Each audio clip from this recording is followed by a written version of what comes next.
Our story kicks off in the scorching expanse of the red desert.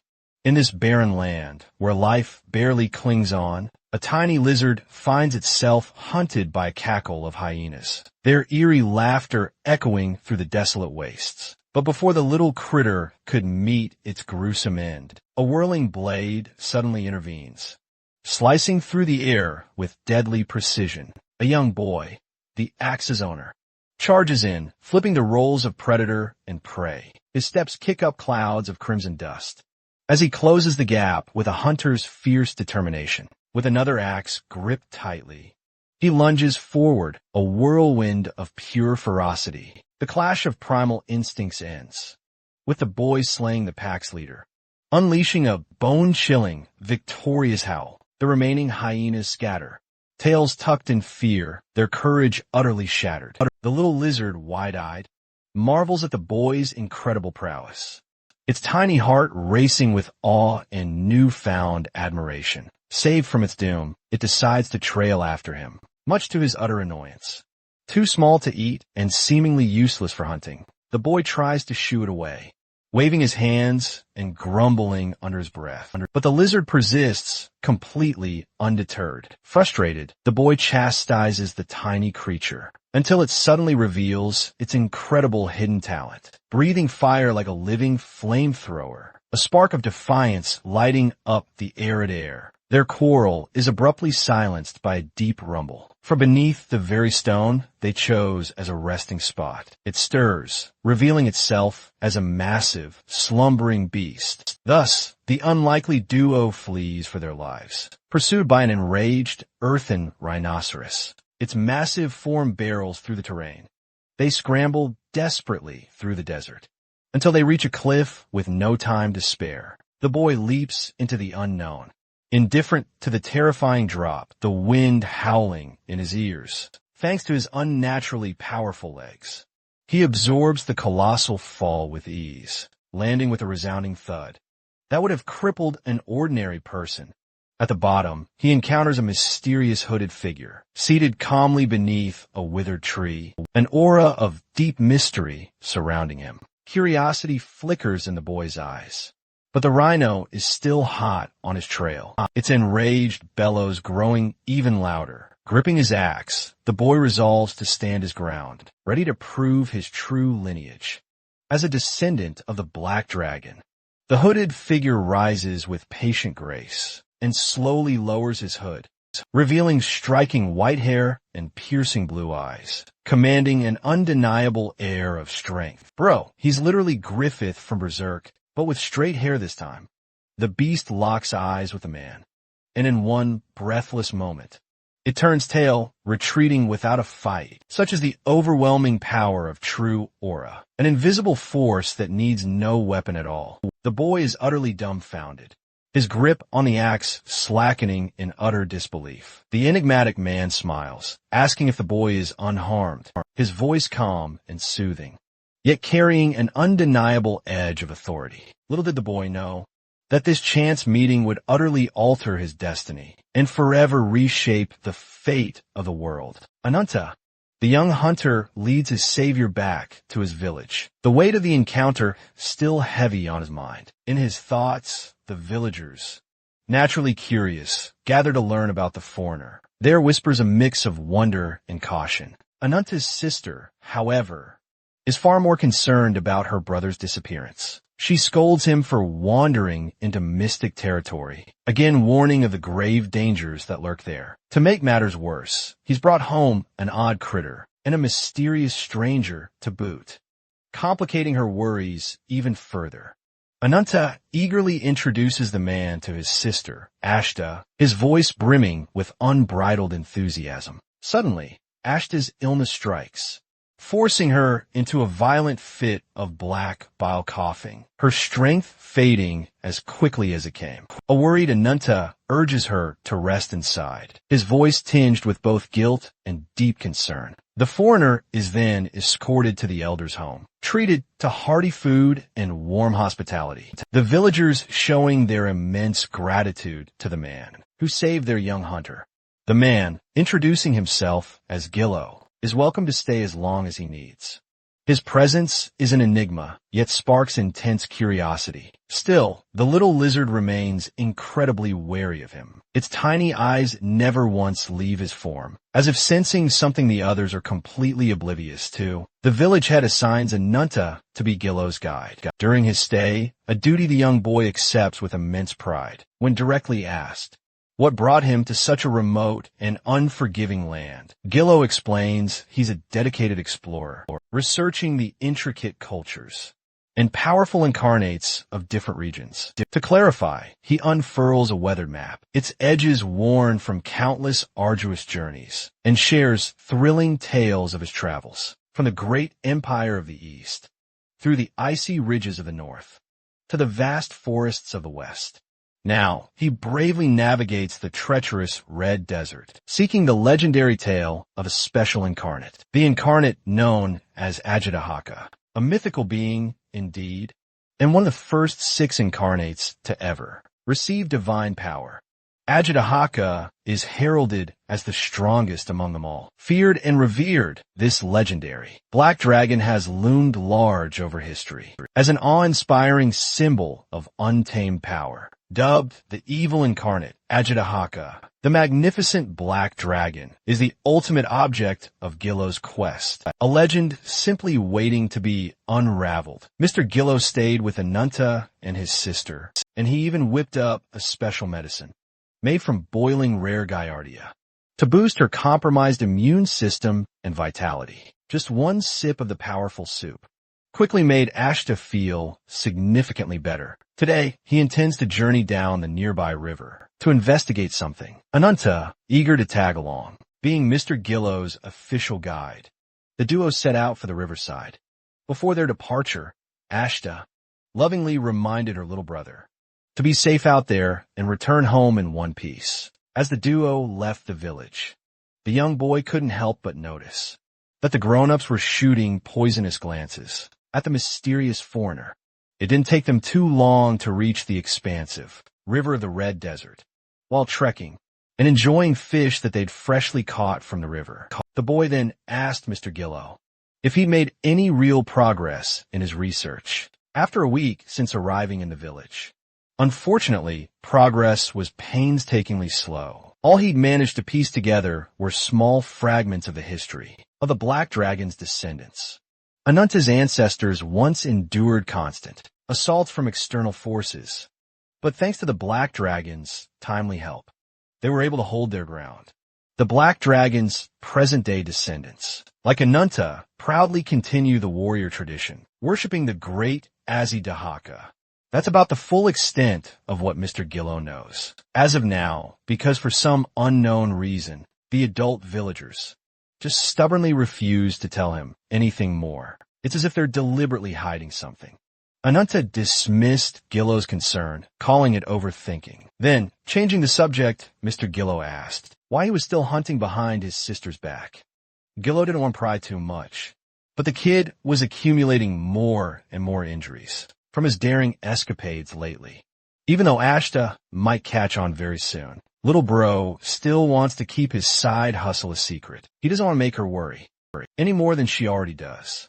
You see, winter comes quickly in this accursed land. He wants to hunt and stockpile as much food as possible before the harsh cold truly sets in. The siblings grew up without their parents.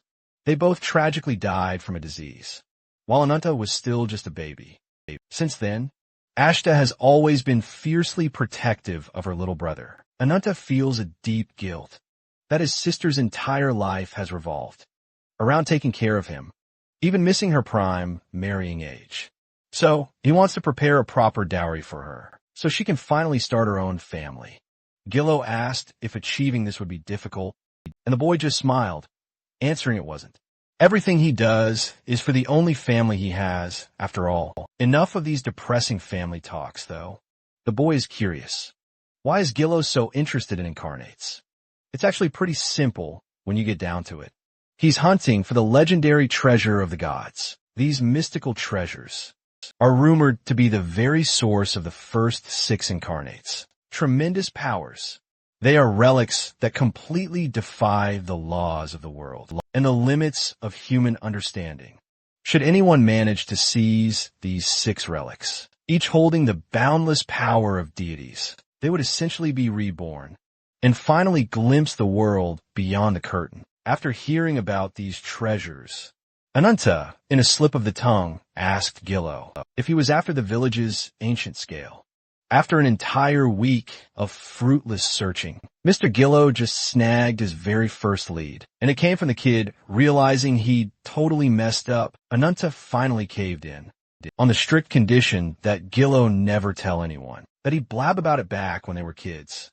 His sister once told him a story that truly stuck in his mind. While it's true that the mighty black dragon did chase away their ancestors' enemies, the beast's terrifying rage never truly subsided. He then went on an uncontrollable rampage until the entirety of the Red Desert was scorched to ash, to finally reign in his immense fury. The black dragon willingly surrendered one of his powerful scales to his loyal followers. With his vital power source removed, the black dragon fell into a deep, unending sleep. His followers then constructed a hidden shrine, somewhere deep within the vast Dragon Valley, where their finest warriors stand eternal guard, to protect the sacred scale from falling into the wrong hands. But before Mr. Gillo could even ask Ananta to help in tracking down the shrine, the kid firmly draws the line. The sanctity of the shrine strictly forbids any foreign influence from ever entering their sacred place. Ananta has no problems guiding Mr. Gillo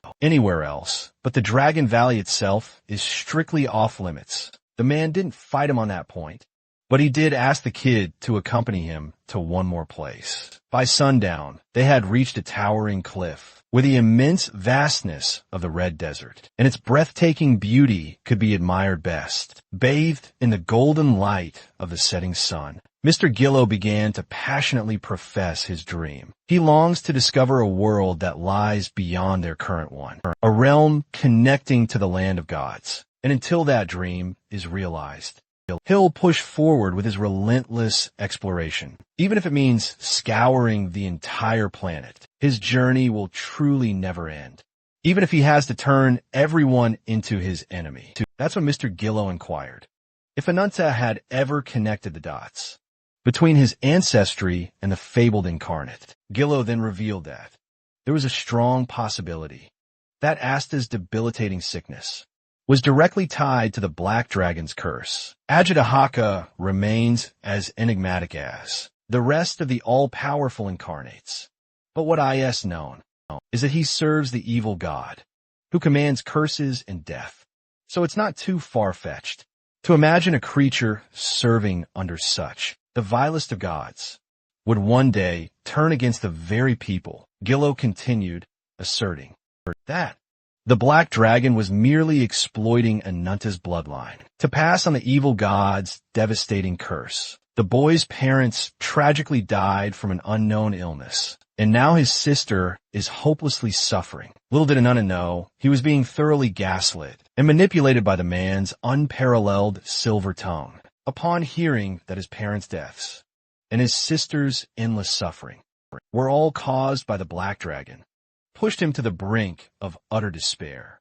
Watching the boy slowly fall for his twisted tail, Gillo grinned like a cunning fisherman, luring his unsuspecting catch. Gillo then pulled out a radiant flower and urged the boy to take it to the sacred treasure guarded by the village. He claimed that, using this flower, the Black Dragon's curse would finally be lifted, freeing his sister from her debilitating sickness. Gillo was practically forcing him to violate the village's most sacred rule, but Gillo quickly clarified that he was merely offering Ananta a crucial choice, to take matters into his own desperate hands. No matter how things played out, the final choice would always be the boy's. But unbeknownst to Ananta, he was slowly being influenced by a true angel in human form. Asta suddenly woke up in the middle of the night, only to find her little brother missing. She frets, wondering intently where her little brat could be at such a late hour. Wherever he was, Big Sis prayed he'd be safe and wouldn't catch a cold. And if you guessed he was in the Dragon Valley Shrine, you'd be absolutely right. The guards posted at the entrance immediately went on high alert, as soon as they spotted the white-haired man's figure. As he walked closer, they warned Gillo to stop in his tracks. Barging into the shrine was a serious crime, after all, seeing that the foreigner wasn't listening to them. One of the guards charged forward with his spear. Gillo effortlessly grabbed the spear tip with his bare hands. His shock quickly turned to a numbing pain, as he was knocked out cold by a fierce roundhouse kick to the back of the head, while the other guards could only watch. Gillo finished the job with a brutal punch, while the opponent was still down for the count. With the first obstacle now completely taken care of, Gillo asked Ananta to come out of hiding. The boy was still gripping the radiant flower tightly in his hand. This was his very first time witnessing Mr. Gillo's combat prowess firsthand. Gillo had absolutely no trouble taking out the village's mighty warriors. The duo then walked confidently into the shrine, eager to finish what they had just started. Before the sun rose, even deep inside the shrine's halls, the stronger guards didn't pose any threat at all. It only took a few short minutes for the duo to reach the final room. The radiant flower now shone even brighter, and Gillo began to snicker mischievously. He quickly stopped himself from giggling fully and reassured Ananta, telling him there was no need to be afraid anymore. Everything is going exactly according to plan, after all. In the very center of the room, Gillo unearthed the contents of a small tomb. Inside was the final treasure of the first 6 incarnates. It was sealed by ancient runic markings. The one scale that goes the other way is Agi Dahaka's inverted dragon scale. Gillo then thanked Ananta for guiding and accompanying him. Up until this very moment, the kid nervously asked if everything they'd done could truly help cure his sister. Gillo grabbed his shoulder, calling him a dumbass human, a numbskull so incredibly easy to fool. Ananta's heart sank into his stomach. It was time to make the boy face the consequences of his foolish choice. Kaio then grabbed Ananta's hands, holding the radiant flower, and forced it near the inverted dragon scale. The scale and the runic marking reacted violently against the flower. The reaction's power explosively spiraled out of control until it produced a powerful beam of light, extending all the way up to the heavens. This beam of light was visible all throughout the Red Desert. It could be seen from the village, worrying Ashta after the light. Then came the rumbling of the earth itself. Under a hidden cavern, away from prying eyes, a gigantic dark figure awakens. His eyes flashed open, full of malice and fury, as if his 1,000-year nap had just been rudely interrupted. The Haka sensed that someone was diddling with his reverse scale, and stood up. He unfurled his mighty wings and burst the ground open, sending tremors throughout the desert. With unbelievable speed, he flew up with only one place in mind. The villagers, jolted awake by the tremors, looked to the skies in horror. Their god, the subject of their fear and veneration, the black dragon, had shown himself after a long slumber. On the way to his shrine, Agi Dahaka wondered, just what fool dares to covet the power of the gods? The entire shrine that stood tall for generations had been reduced to rubble. Our sweet summer child, Ananta, was lying face down on the debris, both of his arms severed by the beam of light. When he woke up, he was so mesmerized by the sight of Mr. Gillo, standing in front of the light, that he didn't even feel the pain of his limbs. Being severed, the radiant flower had turned into something else, a power far more primal, far more immense. Mr. Gillo clutched its long, firm stem, thrilled to finally grasp the puzzle's missing piece. This is the miracle destined to bridge all horizons. As he extracted the mutated flower from the beam of light, Mr. Gillo's attire spontaneously disintegrated, revealing his perfectly chiseled physique. He was genuinely built differently. Without a single hint of hesitation, he plunged the hardened stem straight into his stomach. The flower's radiance quickly coursed directly into his solar plexus. Every nerve, every vein, capillary, and artery in his body surged with infinite power. After his guttural roars of agony finally faded, he was left groveling on the ground. And that's when Ajitahaka finally arrives, to punish whoever dared disturb his slumber. He then demanded of the foolish mortal if he even grasped the consequences of taking the inverted scale.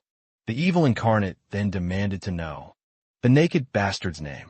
Yo-Yo simply smiled, utterly unfazed. A swirling power then enveloped him in a cocoon, and once he emerged, his mighty wings illuminated the dark field. With 6 massive wings, a disgustingly monstrous face, sharp talons, and an eye that sees all, Mr. Gillo then introduced himself as the winged incarnate. When Ananta finally managed to open his eyes and make sense of the chaotic situation, he saw a colossal dragon fighting against a bizarre, almost angelic bird.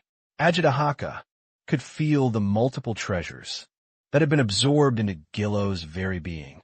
He thought it utterly impossible for an ordinary incarnate to withstand such immense power, but he thought wrong.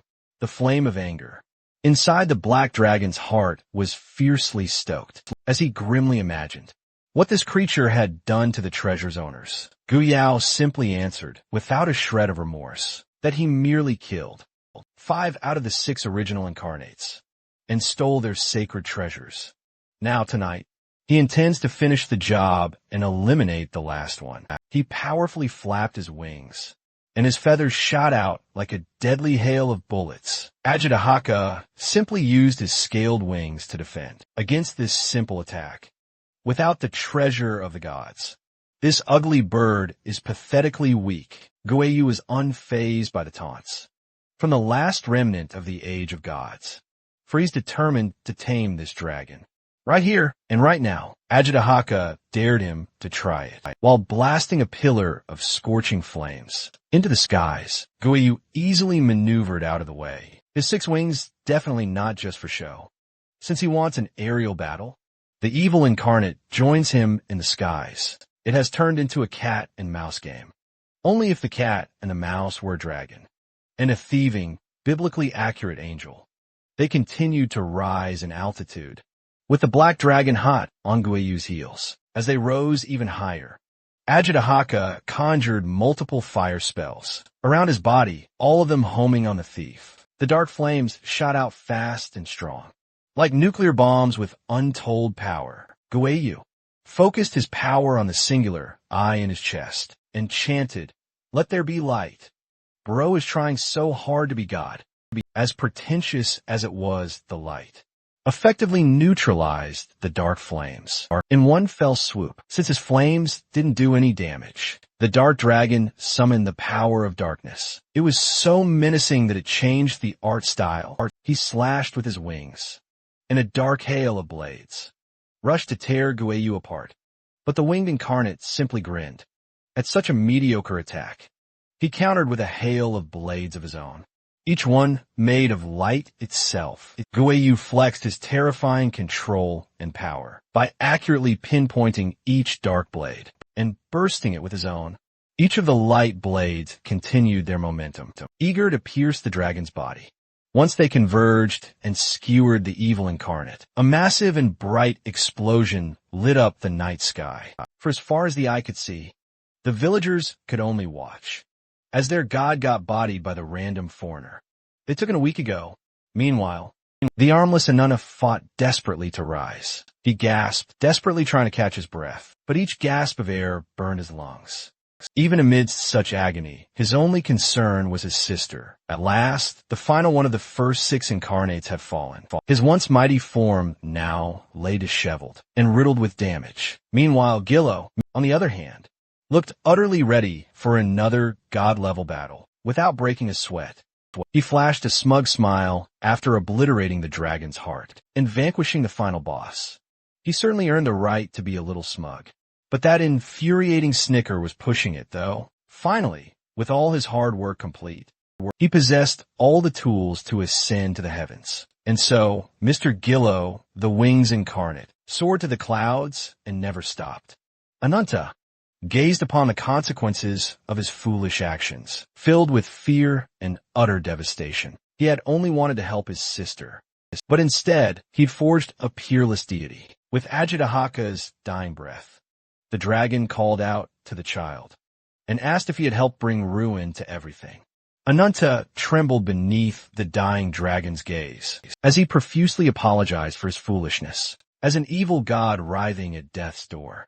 Ajitahaka had no intention of forgiving the child's foolish actions at all, and so he bestowed a terrible curse upon poor Ananta, a curse that came at the cost of the evil incarnate's physical body, allowing his own flesh to rot away in darkness, all just to spite a kid.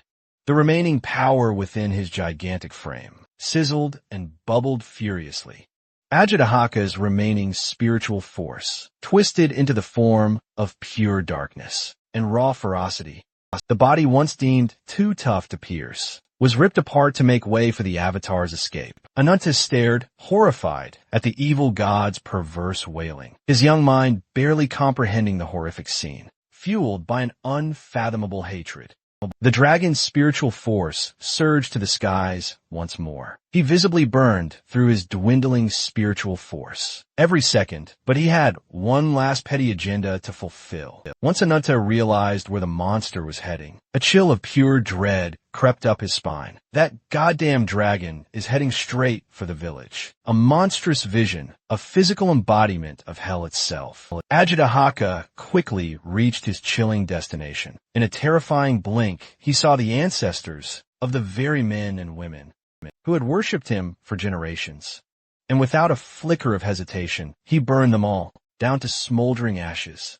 Piercing screams of agony from those burned alive filled the air. Ashta, Ananta's caring and affectionate older sister, was among the unfortunate victims. The entire village was utterly annihilated in just one devastating flyby. Ananta wept and wept. He lost his arms, and now he lost everything else, too. But the evil incarnate wasn't done with him just yet. Before completely dissipating into nothingness, Ajitahaka finalized the dreadful curse on the boy. He slammed his spiritual body right into Ananta's fragile, little, armless frame. He invaded every orifice, thoroughly invading the boy's very body, and slowly, horrifically reconstructing his severed limbs. His veins pulsed, strengthened, and filled with the raw power of a dragon. His heart relentlessly pumped and circulated, pure darkness throughout his entire body, and his physical form transformed into an incomprehensible monster, a creature forged of pure hatred. Ananta's figure shifted and mutated. His bones audibly crunched and expanded, and his flesh bubbled and grotesquely ballooned. With this horrific integration, the foolish mortal shall forever wallow in a mire of death, an unending calamity. The boy was fully transformed, a vessel of the dark, dragon's remaining malevolent power. Thus, the years relentlessly rolled forward, unveiling Ananta's brutal warpath. A relentless march of vengeance, forged in blood, darkness, and unyielding fury. A fierce beast once told a valiant warrior that, without fangs in his mouth and claws in his hands, his greatest weapon would be something far more potent. In this draconic beast case, his boundless anger and raw tenacity became his weapons. He tore through a pack of wolves, as if they were mere cannon fodder, to be ground down into a pulpy paste. From his very blood, sweat, flesh, and bones, he ravenously devours the corpses of his enemies, targeting the alpha of the pack. The beast viciously sank its fangs into his neck, with superior force ripping it apart, making blood and gore burst forth with the wail of a dragon's rage.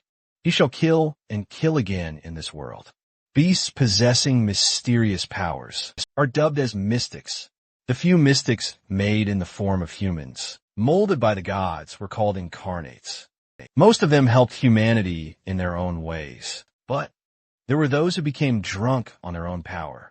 They were thusly dubbed as evil deities. In some random, creepy forest, a group of raiders hunts down their remaining prey. They laughed and joked around, while slaughtering civilians, with the blood of the innocent still dripping from their blades. They took all valuables worth selling. Before heading back to their hideout, they jested that the monster of the woods might be watching. When they saw all the dead, wild beasts strewn around the area, they realized that their jokes might not be far from reality. At first glance, it seems like a territorial fight, but it looks more like a massacre. And among the corpses was a man, leaning against the remains of a dead mystic. The raiders immediately dismissed the idea that a single man slaughtered all these beasts just when they were about to look for loot. A familiar lizard stepped in to bite a raider's ankles. Before they could get rid of the little critter, the mysterious man awakens. He unleashed a vicious punch that knocked out one of the scumbags. He boldly declared that anyone who dares to lay a finger on his pet will meet their bloody end. Still clueless as to what they were in for, the raiders drew their weapons and turned them on our boy Anunta. Years have flown by, and he's transformed into a bloodthirsty warrior. He issued a chilling warning to the raiders. If they still hope to see their loved ones, they'd better retreat right away. Rest rarely comes easily to him after hacking down anything other than animals, but he wouldn't hesitate for a moment. Ignoring his warnings, the raiders encircled him and charged, wielding his trusty axe. Anunta carved a path through the hardened raiders, painting the ground with their blood and viscera. Recognizing his immense threat level, the crossbowmen wisely kept their distance and locked their weapons onto him. The moment they fired, Anunta clutched his lizard pet to his chest and shielded the little critter using his body. If he were a normal human, the arrow damage would have been more than enough to kill him, but he's far from normal. Anunta's inner demon shrieked with an unholy sound as the power of the black dragon unleashed itself. After all these years, the spirit of Ajitahaka had fully fused with his body. The malevolent deity began to take over, amplifying his power and ruthlessness to an insane level. Yet Anunta fought through it and halted the transformation. Halfway through dispelling the dark energy, he crumpled to the ground, gritting his teeth against the searing pain. In the end, he was taken alive and brought to the raiders' village. The village boss was stunned that alone man could have possibly taken down such a powerful wolf mystic while tied to a post. He warned his captors that they absolutely must burn the mystic's corpse as quickly as possible. When asked why he fought and killed the beast, Anunta simply replied that he was hungry. The raiders who had captured him were still deeply wary of the transformation they witnessed earlier with their own eyes. Their fear was reinforced by recent rumors of an evil deity that devours dead bodies around the area. But all the boss could see was a human. A human couldn't possibly leave such a massive, and a gnarly bite mark scarred the wolf mystic. This means Anunta is an evil deity in disguise. Upon hearing their remarks, he scoffed and laughed at their utter cluelessness. He found it utterly ridiculous that these lowlives thought they were safe inside their flimsy wooden walls. They were foolish enough to tie up an actual evil deity, a mystic devouring being with mere chains. These dumbass raiders couldn't even restrain him properly. The unsettling atmosphere was further worsened by the stench of dripping, putrid blood. The corpse of the wolf mystic had broken free and chomped down on one of the raiders. Anunta had already tried to warn them that this was no ordinary corpse. It was a mystic who had become a servant to another evil deity. In other words, an abomination. The warning bells of the village rang out, alerting the raiders to the emergency. The wolves hiding in the woods had come to rally with the corpse of their leader for a coordinated evil deity attack. Behind them was the silhouette of the horned culprit, orchestrating the assault. It's a rotten, evil deity that emanated the very aura of death. Under its command, the wolves worked together to climb over the walls. One by one. Once inside, they took the raiders by surprise. These humans were no match against the relentless charge of the beasts. They had to resort to using fire as a means to stop the downpour of wolves inside the village, burning the very walls that protected them in the process. While most of the wolves burned to a crisp, Anunta readied himself for the real fight. His bones crunched and expanded. He beckoned to his hunger and thirst to spew and rage. With blood and sweat, flesh and bone, Anunta transformed into the black dragon. His sights were set on the evil deity, the root cause of it all. He vowed to open his jaws wide and devour it all. Anunta is not fucking around. He faced off against the evil deity and swore to disfigure the bastard. Once and for all when he was through, the deity's face would embody the terror of prey, staring death in the face. In response, the deity let out a horrifically shrill roar from deep within the woods. The rest of the beasts under the deity's control came rushing in. Boars, wolves, elks, goats, and stags poured in, all setting their sights on the black dragon. As soon as they entered Ananta's kill range, they were instantly crushed into meat paste. With his empowered dragon claws, Ananta lunged forward, shredding through the beast's hide like it was paper. As he got closer to the mastermind, the deity unleashed its dark magic. Infirmity becomes you. Its body crackled and morphed, growing bigger and sturdier, ready for combat. And so, the two powerhouses clashed. Ananta didn't bother wasting energy on defense. As soon as he got close, it devolved into a full-on bloody brawl. With his claws, he slashed and stabbed away at the deity's body. The enemy kept up with his ferocity, responding with vicious slashes of its own. That gave the black dragon an opening to exploit. He grabbed the deity's limb. Catching off guard, he cocked his fist, charging it with the power of the evil incarnate, and sent the deity flying with a malicious uppercut after sending the bastard flying. Ananta relentlessly chased, chaining another combo, refusing to let up. After maiming the deity beyond recognition, he slowly dispelled his transformation, gradually turning back into his human form. It looked like the fight ended in a completely one-sided manner. Surprisingly, beneath the fearsome form of the evil deity was a young woman with white hair. Ananta grabbed the girl by the neck, yanking her out of the gore, based on the empty look in her eyes. It seemed like she'd been moving unconsciously the whole time. Ananta's single moment of hesitation left him open for a sneak attack.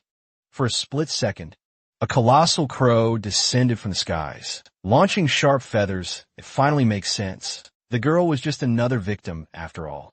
The evil deity, previously devouring corpses, was this giant crow all along. The murder bird's body cracked and began to shrink, revealing an old man, dripping with the aura of death. He was quite impressed that Ananta managed to defeat his strongest puppet. He had been watching the young man ever since he wandered into this land, curious as to what he truly sought. Ananta, however, wasn't a fan of useless, long-winded drivel. He tossed the girl back toward the crow, ready to throw down at any moment. He had no interest in the inane mumbling of beasts. He taunted the crow, daring it to come at him, and he'd be happy to end the bird's miserable life. The birdman's power was the ability to control the dead, the thought of killing, and taking control of the black dragon's corpse. To forge a puppet far more formidable than the deer was endlessly appealing to him. Casting Infirmity Becomes You, the dead wolves, and a plethora of beast corpses in the vicinity regained the fire of life. Even the dead raiders began to stand, no matter how badly their bodies were maimed. Ananta found himself surrounded at every angle. He was on track to be swallowed in a literal sea of bloody corpses, controlled by the crow. Wolves bit into his flesh. Arrows burrowed deep into his skin. Blades stabbed into his very frame. And the corpses bulldozed him in every way they could imagine. Seeing Ananta's blood flow freely, the crow let out a triumphant laugh and mockingly asked if that was all he had. With his razor-sharp talons, he delivered the killing blow with a supersonic stab. All that's left now is the final cry of agony before he finally croaks, but instead of an agonized scream, Ananta's mouth curled into a twisted grin, and an amused laugh escaped him. The power of Ajitahaka enveloped his body once more, erasing his grievous injuries instantly. Immediately, his aura overpowered the stench of death, thwarting the crow completely. One look at the black dragon's true form, up close, he plunged the crow into a horror it had never known, a terror it had never experienced before. Ananta loves to toy with his enemies, offering a glimmer of hope right before he unleashes his true, terrifying power. Now, all he wants is to hear this foul creature croak, and how like the pathetic beast it truly is, invoking the power of the evil incarnate within him. He chomped down and utterly crushed the crow with his monstrous fangs. It was a brutal, one-sided mismatch of raw power, facing the godlike power of the black dragon. The crow might as well have been a common chicken dinner. And just like that, its soul was consumed, incorporated into the vast sea of countless beasts that Ananta had devoured throughout the years, while he mercilessly fed on his prey. The mastermind behind the anomalies in the woods, the woman woke up to a sight of horrors beyond all human comprehension. She saw the young man's incorporeal dragon form, its terrifying gaze fixed on her, and a primal, bone-chilling fear seized her heart. Stepping away from the hellish scene, Ananta walked towards the terrified girl, causing her to flinch back in terror. He directly asked her if she had been freed from the evil deity's control. Her head throbbed with a searing pain, as memories of a radiant being with 6 wings flashed vividly in her mind. As soon as she mentioned those brilliantly shining wings, Ananta's eyes immediately flared with fury. He realized then that she might be another victim of the wings. Ananta introduced himself as the sole surviving descendant of the Black Dragon, the one destined to devour all evil deities in this cursed plane and slay the wing incarnate itself. When the sun finally rose, the only survivors of the massacre were the girl, Ananta, and his loyal lizard companions. Still reeling from the shock of being brainwashed, the girl, utterly overwhelmed, could not understand anything about his urgent proclamation. She had no clue what the Black Dragon was, or what the wing incarnate even meant. But she tried to remember. By digging deep into her subconscious, a sudden jolt in her brain knocked the girl unconscious. It's a bit of hassle, but she might still prove useful for Ananta's mission. As she drifted into unconsciousness, the nightmare of being relentlessly pursued by the deity relentlessly replayed in her mind. She slipped on the blood of her victims, staining her very body with her sins. The men and beasts she devoured, completely beyond her control, haunted her very psyche. And towering above it all was the wings incarnate, the sole beacon of light in her dark and bloody world. His smile offered a fleeting sense of comfort, a salvation from all the harm and suffering she had caused. When she finally awoke from the nightmare, she was greeted by a cheerful girl. Judging by her bunny ears, she appeared to be another incarnate.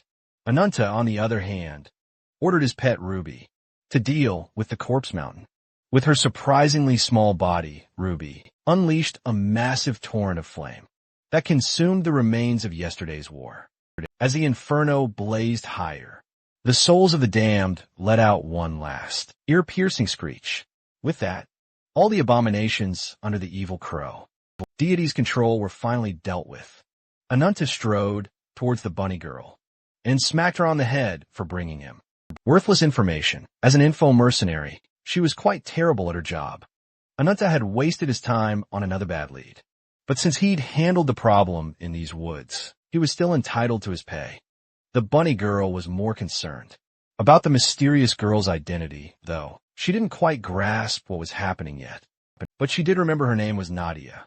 Bunny girl was quite fascinated to meet yet another victim of the wings incarnate. Apart from Ananta himself, she then pulled out a magical pocket watch and pressed down on its pusher. Suddenly, a massive sinkhole opened beneath their feet. They all plummeted down the hole. Ananta and the bunny girl were used to this by now, but the same couldn't be said for poor Nadia. After a few seconds of free fall, the group arrived in the outskirts of a town, built around a magnificent giant tree. Bunny girl finally revealed her true identity. She's a member of Rabbit's Foot, the largest information network on the entire continent. The ever-adorable info broker, Whitefoot, has been Ananta's longtime partner in crime. Right now, they're deep in the largest trade city of the South, the bustling city of Carpes, where a colossal tree stands before them. It's the sacred white lotus tree. Nadia sharply cut off her explanation, while she appreciates their saving her from the clutches of the evil deity. She's not interested in any one-sided lectures. What she really wants are some straight answers. First off, why on earth did they even drag her to this bizarre city in the first place? Ananta rudely silences her, ordering her to just follow him. It's better if they simply show Nadia the real reason they're here. She then asks, who exactly is this Wings incarnate? Thereafter, this sours Ananta's mood even further. He scowls, replying that he's a vile monster who dares to call himself a god. Whitefoot chimes in, explaining that the Wings incarnate can bestow immense power upon others, much like the ancient gods created their own incarnates. However, with this false god, he grants an imperfect power, so flawed that it's difficult to tell if it's a blessing or a devastating curse.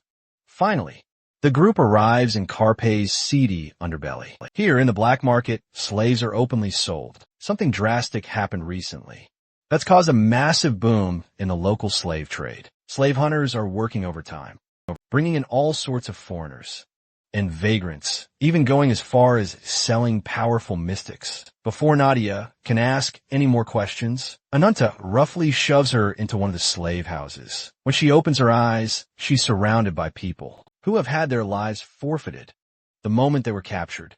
They are all slated to be sacrificed to the Wings incarnate. They're the living lambs destined to be sacrificed at the very peak of the god tree. They're the fuel for this false god's power. And just like them, Nadia is about to become a key piece that will help Ananta acquire the Wings incarnate. From now on, she'll play the role of bait. The rest of the plan is now up to Whitefoot. Before Nana left, Nadia asked if he'd gathered all these human sacrifices himself. She called him despicable for committing such an atrocity. He's basically using innocent people as tools to get what he wants. But Ananta firmly believes you can't get revenge without getting a little blood on your hands. Nadia's protest fell on deaf ears, but Whitefoot agreed with everything she said. She even joked that, just thinking about all those poor people waiting for their horrible fate brings a tear to her eyes. But in Nadia's case, she has no choice but to play her part. She killed countless people while under the control of the evil deity. It's a bit hypocritical of her to criticize their methods when she caused more suffering than anyone else. Even if she hadn't done it of her own free will, it doesn't mean every crime she committed just disappears.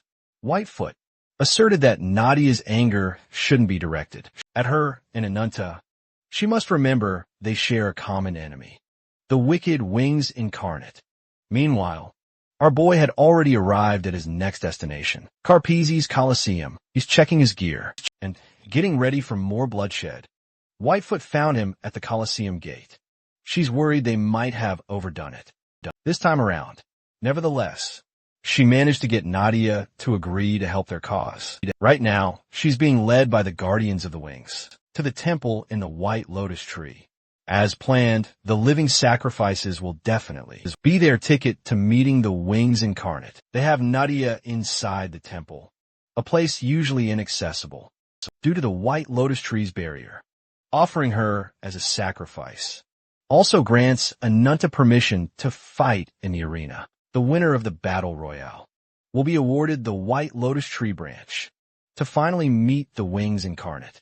Whitefoot thinks this plan is way too convoluted. If Ananta truly wanted to, he could have just demanded the false god's attention by going on a wild, murderous rampage.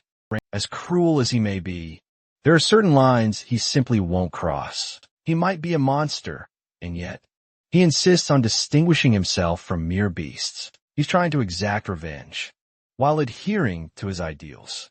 As ironic as that might sound, Ananta just finished a feast after consuming an evil deity, and now he needs a bit of workout.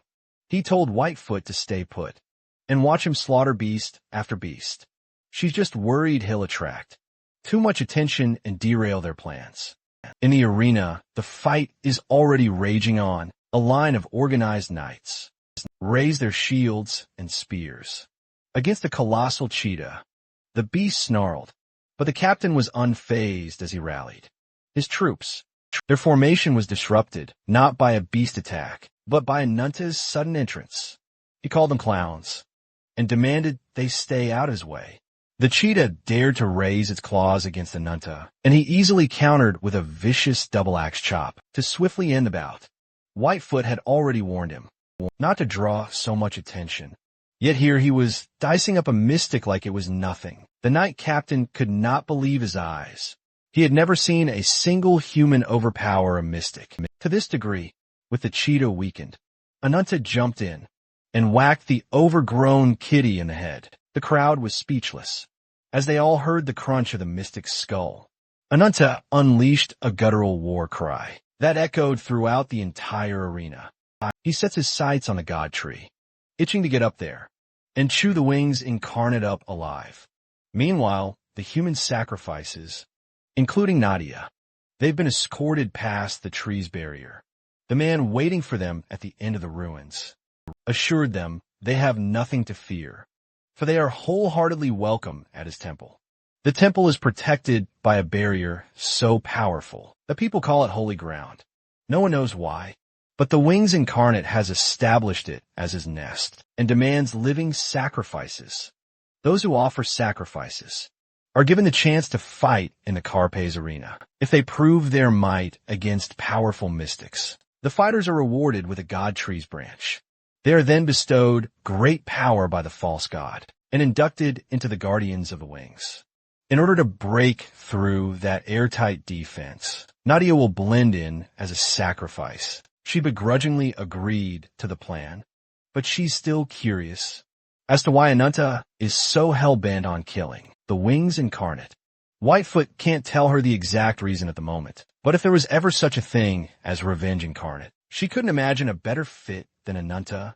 Back to the present, the dubious-looking Wings Incarnate called on his sacrifices to lift their eyes and behold his presence. He asserted that he is the Holy One revered by all, the master of the sacred tree, and the one that resonates with the drum of enlightenment. In a world of darkness, behold his holy name. Balzac, bro's name is literally Balsac. He promised that his living sacrifices would know compassion and would attain immeasurable joy. All they have to do is commit themselves to the wings of salvation. One of the sacrifices dropped to her knees and begged for her and her little sister to be spared. Balzac raised his hand, applauding their noble heart, before making the girl's head explode on the spot. Her little sister watched as blood, skull fragments, and brain matter blasted everywhere. None of the sacrifices dared to speak up. After that, Balzac plopped down onto his throne and insisted that all were equal before death. All he did was liberate the girl from fear and pity. Nevertheless, soon everyone would join her in nirvana. One guardian moved to draw his blade. After spotting something peculiar about one of the captives, Nadia finally snapped and summoned her monstrous deer form. Her aura spread across the temple, choking the guardians one by one. She called Balzac out, exposing him as a false savior, just another vile murderer. He never expected that an incarnate was hiding among his sacrifices. This time, though, he found amusing. Yggdrasil Cernunnos. With those two words chanted, Nadia was cloaked in the dark energy of the incarnate, pulsing inside her body. She still felt the crushing guilt and burden of being responsible for countless atrocities. She almost succumbed to her own power, but a kid's plea to not lose pulled her back. With renewed determination, Nadia commanded Yggdrasil to raise a forest right there inside the temple. Vines and branches snaked out, grabbing hold of the guardians, while the rest of the winding stems formed a protective barrier around the sacrifices. Nadia promised to protect everyone, but Balzac quickly shot back with a lightning-fast attack against the impertinent. Furious, he feels insulted that a nameless incarnate from the borderlands would even dare to challenge someone as renowned as him. But now that Nadia's mind was clearer than ever, she finally remembered that she was the nature incarnate. Nadia easily blocked the first attack and felt no real threat, beckoning the very power of nature.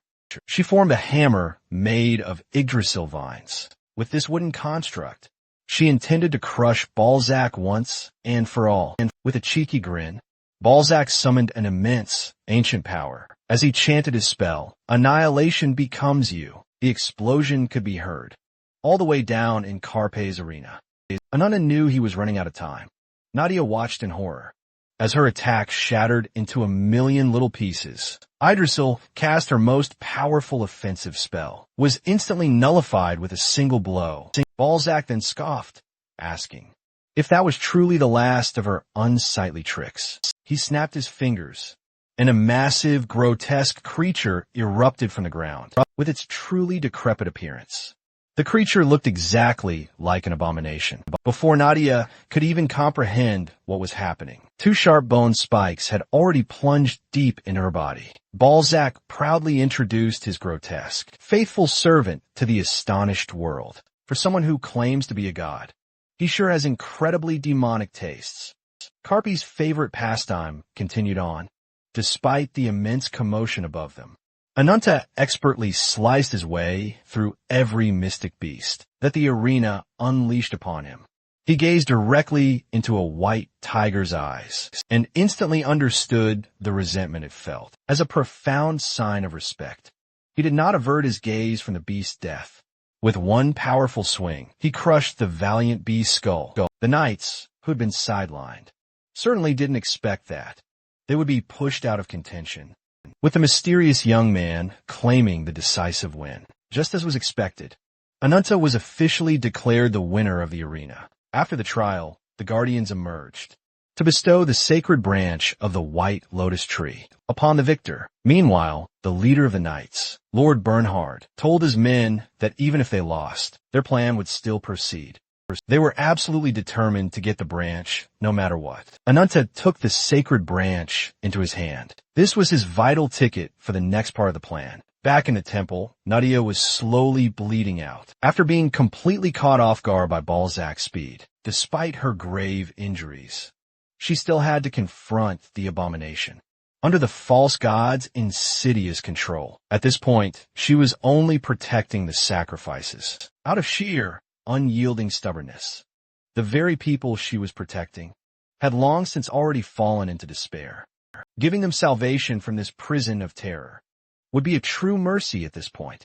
Angered by his cruel, delusional words, Nadia suddenly gained a powerful second wind as she cursed Balzac, calling him a disgusting, evil deity who spreads nothing but death and terror. But Balzac, ever the villain, believes true salvation can only be born from despair. He bypassed Nadia's protective barrier and summoned branches of his own, picking off the sacrifices, one agonizing stab at a time. In a split second, the very people she fought to protect were helplessly massacred before her eyes.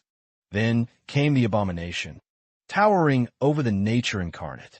She summoned Yggdrasil once more, stabbing its roots deep into the monster's deathly flesh. Balzac continued with his deluded, godlike savior drivel. An unhinged smile plastered on his face. The very branches that killed the living sacrifices began extracting their life essence, their very souls. These souls flowed directly into the ungodly abomination. Balzac was simply siphoning their essences into the wilderness of hell, where both life and death coexist in a twisted dance. He is immortal, while all humans must someday face death. Therefore, he claims to be the only existence that can truly bring meaning to insignificant lives. Not even his own guardians were spared. Using them as vessels, Balzac juiced up his abominations, deeming everyone else as mere insignificant nourishment for his white lotus tree, to create his army of immortal warriors. He firmly believes that life shall be circulated as the light protecting his noble tree. When Nadia thought of just how many lives Balzac had claimed, her rage flared up intensely. As much as she wanted to bash the false god's face in, she was completely outclassed. He confessed that he has taken so many lives that counting them has become utterly meaningless. But before he could finish her off, the temple gates slowly rumbled open. A dark presence barged into the holy ground, narrowly missing Balzac by a hair's breadth. It was, of course, our boy Ananta, equipped with the holy branch. He came in with a burning intent to kill. Balzac was caught completely off guard. giving Ananta the perfect opening to stab the false god directly in the face. With his impromptu weapon still deeply embedded in Balzac's face, he turned to Nadia and sarcastically commended her luck for surviving this long. Unfortunately, the branch from the white lotus tree wasn't exactly an effective weapon against this bastard. All it really did was infuriate Balzac, revealing his true, heinous colors. He still couldn't fathom that someone had managed to slaughter all the guards and reach the sacred shrine all by himself. When Ananta finally got a clearer look at the enemy's face, he demanded to know who the hell this bastard he'd just stabbed actually was. He then asked Nadia why she was wasting her time with such a nobody instead of fighting the true Wings incarnate. Hearing Ananta's blasphemous words angered Balzac, even more than the stab wound itself. Ananta had dared to trespass into his holy sanctuary, and now he even dared to openly show contempt for the Wings incarnate. The false god began to transform into his grotesque true form, vowing to personally rip out the young man's irreverent tongue with his bare hands.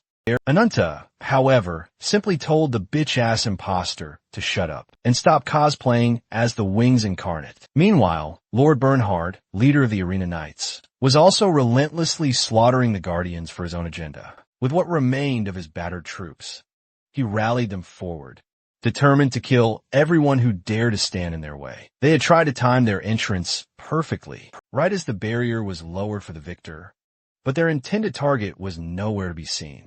When Bernhard finally peered through the main gate, expecting a trap, he saw the remaining Guardians utterly slaughtered and scattered lifelessly across the stairway. Perhaps the mystery man who had bested them in the arena was after the Wings incarnate as well. Back inside the temple, Nadia hesitantly asked what Nana meant by saying that Balzac was not the Wings incarnate. He reminded her exactly why people call this bastard the Wings incarnate in the first place.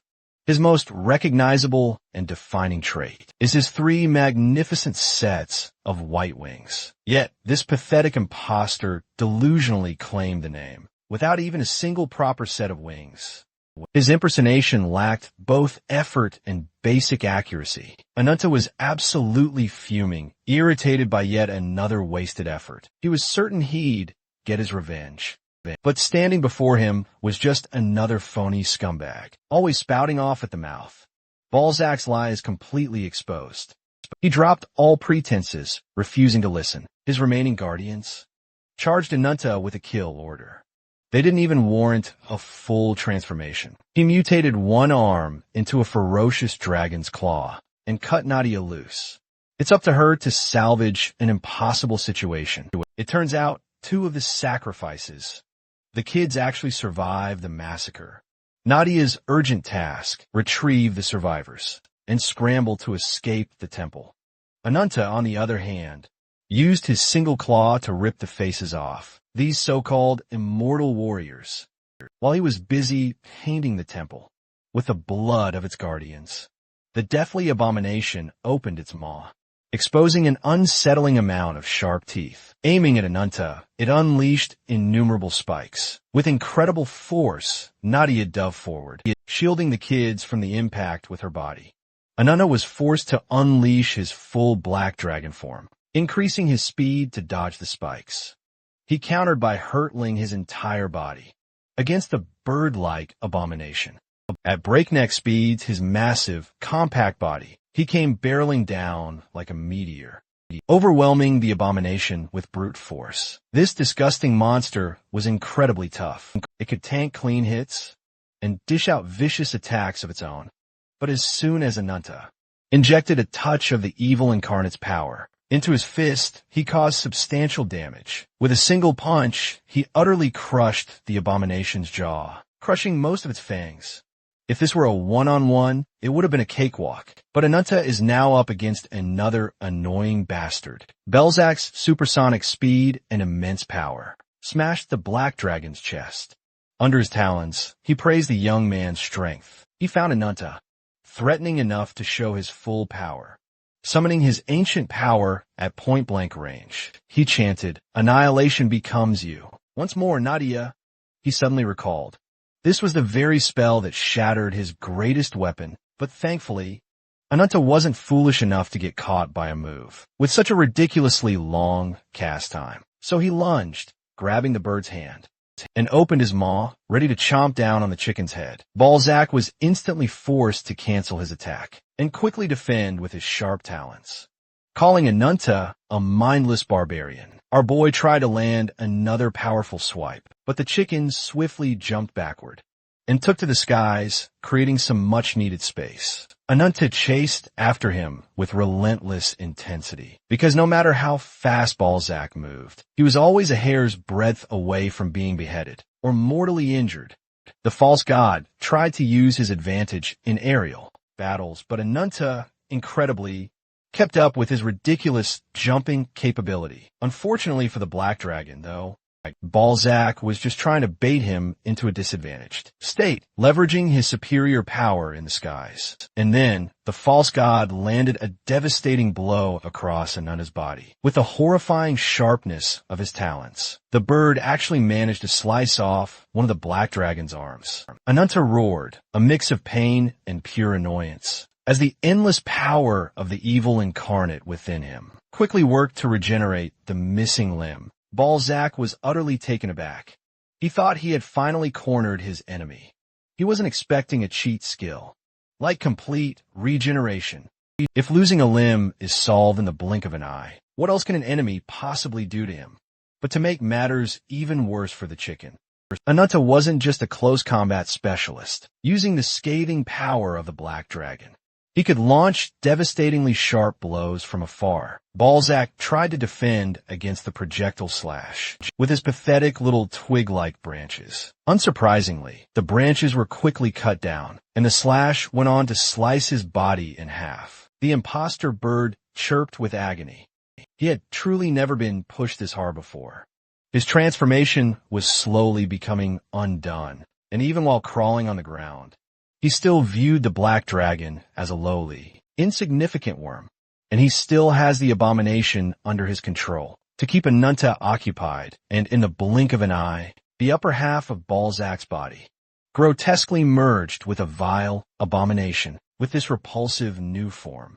He intends to demonstrate the difference between himself and Ananta. Meanwhile, above the largest trade city in the south, the peaceful, sunny day was shattered by a dimensional crack, slowly spreading. A fist emerges from the ether, shattering the dimensional barrier like fragile glass. An ominous silhouette appeared before the city, seemingly arriving from a boundless, unknown space. A hooded figure stepped out of the dimensional crack, setting his sights directly on the colossal tree. Meanwhile, Balzac is arrogantly displaying what he claims are his brilliant new wings. He kept on spouting, insisting that he was the true wings incarnate. Tired of hearing his nonsense, Ananta seized an opening and plunged his claws directly into the imposter. Even such a heinous injury wasn't enough to put the dirty chicken to rest. Borrowing the power of the white lotus tree, he spawned some twigs to restrain the Black Dragon's movement, while the target is held in place. Balzac opens his distorted stomach mouth, and countless spiked fangs erupt. He dropped all pretenses and threatened to grind Ananta into minced meat, once and for all. While the spikes were launched, the Black Dragon readied his claws for defense. The resulting clash kicked up a storm of debris, using the dust as cover. The Black Dragon moved with incredible speed to get a better angle of attack. But when Balzac noticed where he was, the scathing fist of the Black Dragon was already in lethal range. As soon as his first punch landed, Ananta did not give the chicken another moment to breathe and compose himself. Even with such a primal series of attacks, the Black Dragon still remained cautious and dodged. As soon as Balzac found the strength to counter, quickly losing momentum and blood, the arrogant chicken simmered with frustration. The instant Ananta touched down, Balzac finally recognized the reason for his overwhelming disadvantage: the sheer speed. The Black Dragon's form had transformed once more. Ananta, ensnared by the twig trap, didn't hesitate to sever his own legs to escape the peril mid-flight.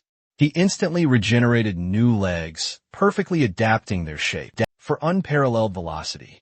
He moves faster than the eye can follow. He possesses instant healing and shape-shifting. He is virtually invincible, armed with this unfair combination of abilities. But even with such a power disparity, Balzac remains obsessed with annihilating the heretic, who brazenly defies his authority. He once again drew upon the power of the white lotus tree, seeking to trap the black dragon, hoping to ensnare him with the same old trick. Despite the roots moving even faster, he struggled to pin down the nimble dragon, who now boasted legs built for pure speed. Ananta, on his end, was also facing difficulties. Despite landing countless killing blows, Balzac would instantly regenerate so long, as his link to the white lotus tree persisted. Should this fight continue to drag on, he would surely lose this war of attrition. Ananta's focus shifted to the tree itself, and he braced his powerful legs, preparing for the ultimate leap he could execute. He shot skyward vertically, blasting a massive hole through the temple ceiling. His impact caused a grave instability, sending the temple slowly crumbling down. Consequentially, the roots snared him mid-flight. Balzac scoffed at Ananta's plan to crush him with the falling debris. From this vantage point, it seemed like checkmate. The black dragon lay utterly restrained, as the grotesque maw of the abomination gaped open. Upon being questioned about his body count, he haughtily reiterated that counting his victims was a waste of effort and utterly pointless. Very well then, Ananta decided to let the burden of those deaths bring about the false god's utter annihilation. Invoking the power of the last evil deity he devoured, the black dragon unleashed, infirmity becomes you. From the gaping hole in the ceiling, the reanimated sacrifices, once alive, straight out of the white lotus tree, came pouring down with their decomposing bodies. They desperately tried to cling to the monster that had sentenced them to their grim fate. They bit, stabbed, and clawed at the flesh of the false god who'd sacrificed them for his own twisted gain. Balzac had killed so many that they formed a gruesome mountain of death around him. The physical evidence of his heinous sins clung to every inch of the abomination's being, practically bleeding out of every pore. The only thing he could think of was making even more live sacrifices. But his deplorable desire to consume life was suddenly impeded by a dazzling light beam, bursting from another dimensional crack. The radiant beam descended like the hammer of justice, pulverizing what remained of the abomination's body. A mysterious being from the boundless space had intervened and finished the job. He looked at Nadia with a cold, emotionless glare. The otherworlder then dropped to his knees, lowering his head in complete submission. As he asked if his lord enjoyed this little trip, the white-haired kid Nadia, saved, slowly got up, much to everyone's surprise. The boy's body expanded, his white hair grew, and his voice deepened. He reprimanded the otherworlder, Baharan, for making such a crude entrance. The man ripped the rags off his body, exposing a chiseled frame. Under the brilliant light of the sun, Gillo, the wings incarnate, has finally shown himself. Whitefoot watched the bizarre development from afar and immediately reported back to Rabbitfoot. The appearance of the ruptured space in the sky will surely cause a stir. She also identified that the Wings assistant had shown up, which pretty much confirms that the Wings incarnate himself is now in the city. Mr. Gillo walked out like a supermodel. After the fight had concluded, his mere presence alone made Nadia's heart pound erratically.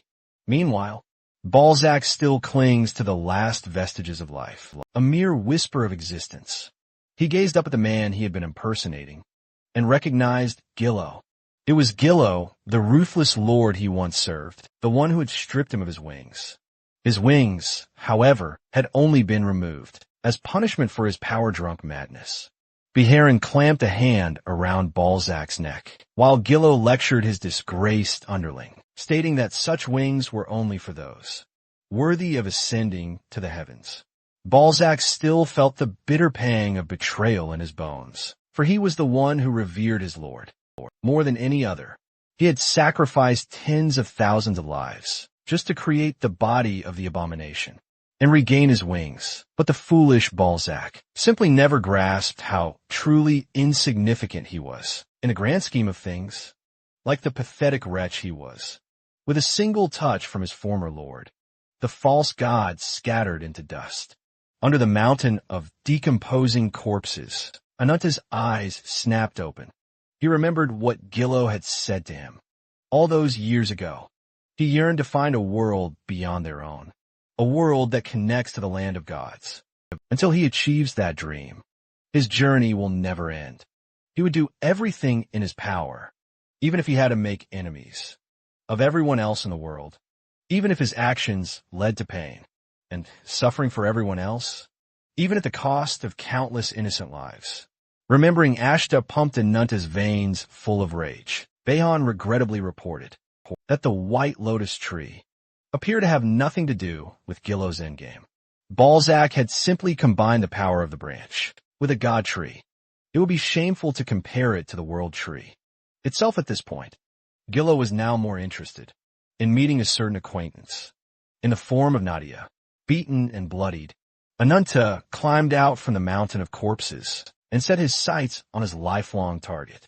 The black dragon pushes his power to the absolute limit. His claws grow sharper than ever before. He unleashes two bloody air slashes forward, hoping to cut down the wings incarnate from afar. But before the attack can even touch Gillo, the loyal Beharan jumps in to defend his boss. After all these years of chasing leads and accumulating immense strength, Ananta has finally found the object of his hatred. Like a wild animal, he charges forward, moving faster than he ever has before. Beharan stands his ground, ready to defend his boss from any harm. When the two finally collide, it's a completely one-sided beatdown. A single punch from the odd-looking fella blasts Ananta's head cleanly off. But with the black dragon's unparalleled vitality, his head quickly reforms and regenerates. From the skull to the flesh, skin, and scales, Ananta becomes whole once more. His wrath grows exponentially by the second, since it appears there's no room for talking. Beharan squares up. The black dragon returns the favor with a powerful punch of his own, almost twisting Beharan's neck clean off, while the two titans go blow for blow. The Wings Incarnate's gaze is fixed on Nadia, just when he's about to touch her. Lord Bernard, who's been patiently biding his time, comes in swinging with his mighty axe. Such a crude attack is easily avoided by Gillo. He praises the warrior's unrelenting drive, as seasoned old Bernhard has been trying to hunt him down for a while now. On the other side of the temple, the black dragon is still trying to force his way through Beharan. And failing. He can't focus on the enemy in front of him, as he's tunnel-visioned on killing Gillo. Ananta just wants to rip Beharan to shreds and end everyone's lives. Sensing a change in his aura, Gillo's lapdog jumps back in caution. The black dragon's body is stretching and growing at a visible, alarming rate. His scales are becoming larger to accommodate the expanding flesh and bones underneath. His back splits open as the black dragon's wings unfurled to their full, terrifying span. With a deafening, earth-shattering roar, Ananta left everyone nearby utterly stunned. Ajitahaka's true, monstrous form has finally revealed itself, fueled by Ananta's uncontrolled frenzy. Pure evil has once again cast its shadow upon the world. Gillo simply smirked, seeing this as his chance for a truly pleasant reunion with an old, familiar foe. Ajitahaka, the mighty black dragon, has returned for round 2. Deep within his subconscious, Ananta was utterly consumed by the evil incarnate. Stripped of all control, our hero found himself trapped in his mind. Ananta had no idea where he was or how he'd ended up there, but he knew he had to break free and fast. The lingering spirit of the black dragon appeared before him, urging him to recall the true target of his burning desire for revenge, the vile man who had stolen everything from him. Ajitahaka demands the cursed mortal surrender his body to pure rage and to unleash an unending wail. Meanwhile, in the waking world, the black dragon lifted its massive claw, pouncing on Beharan. Gillo's loyal lapdog barely managed to dodge out of the way. observing his sudden silence. It became clear that Ananta had completely abandoned all self-control. Beharin clenched his fist, locking his gaze on the beast, mocking the young man as pathetic for losing his head. The black dragon immediately responded to the insult by blasting him with searing hellfire. Gillo's lapdog countered with a powerful punch that unleashed a powerful burst of golden light. Their attacks clashed, igniting a massive sonic boom. Gillo calmly watched the chaos unfold from afar, shielding himself from the residual shockwave by unfurling his pristine white wings. He glanced to his side, seeing old Bernhard still standing, still strong, even as the unquenchable flames of hell threatened to engulf him entirely. Yet he remained utterly composed. Though they were enemies, Gillo couldn't help but acknowledge Bernhard's incredible resilience. The veteran warrior charged in, axe in hand, desperate to put an end to Gillo's world-shattering delusions. But the vast difference between their powers was as vast as heaven and earth. An almost imperceptible prick nearly eliminated Bernhard. Right then and there, in an instant, Gillo unleashed a focused flash of light, sending the old warrior tumbling to the ground. The winged incarnate then turned his attention back to Nadia, noting how much she had changed since they last met. She never used to tremble in his presence, but it's finally getting to her now. She had met Gillo before, when he was an angelic figure, who served as her only source of light in her blood-soaked memories. He gave her the echo of the branch, proof that she had been selected as a vessel for a great tree. You see, a branch is a miraculous product that breaks down the walls of an incarnate, thus conveying transcendental power. Gillo believes they are the key to connecting the horizons of different worlds. His most earnest desire, the winged incarnate, walked up to the abomination's corpse and combined it with the branch. The gigantic body, born from tens of thousands of human sacrifices, was assaulted by heavenly lightning until it was molded into a new vessel, a child molded from countless souls, and now freed from its bird's cage. Gillo called the kid his brother, with an unhinged look plastered on his face. The chiseled abomination named himself Ziz. Back to the action. Beharin is still impressively pushing back the evil incarnate. He's outclassed in every category, especially in size. But Gillo's lapdog is quite the powerhouse. His golden punches can go toe-to-toe with one of the first 6 incarnates, made by the old gods. Dahaka roared and shook the entire temple down to its foundations. It flapped its wings and slowly gained altitude, blasting through the ceiling as if it didn't exist. The black dragon took to the skies. The crumbling temple was destroyed even further. Gillo assured Ziz that, even if they're going against the evil incarnate, there's nothing to fear from above. Dahaka charged up a massive ball of hellfire, an attack so massive it threatened to destroy the whole city. When he fired the blazing orb, doom and destruction awaited everyone caught within the blast radius. Gillo, however, remained unfazed. In fact, he considered this flimsy attack an outright insult. It was as if the black dragon looked down upon him. He firmly believed that the firmaments held no place for Dahaka. With a serene voice, he summoned his godlike powers and declared, "Let there be light." Not only did this neutralize the blazing baldachin, but the light continued to pierce through, eventually reaching the black dragon high in the skies. By the time the light pierced through the stratosphere, Whitefoot had finished her live report. Back at Rabbitfoot HQ, the White Lotus tree, revered by all, had been destroyed by the tremendous powers of the Wings Incarnate, humanity's only ace in the hole. The Vengeance Incarnate had officially lost. After the fall of Ananta, the White Lotus tree lost its magnificent luster and was reduced to a ruinous amalgamation of dead branches. Gillo was dissatisfied with how long the operation took to complete.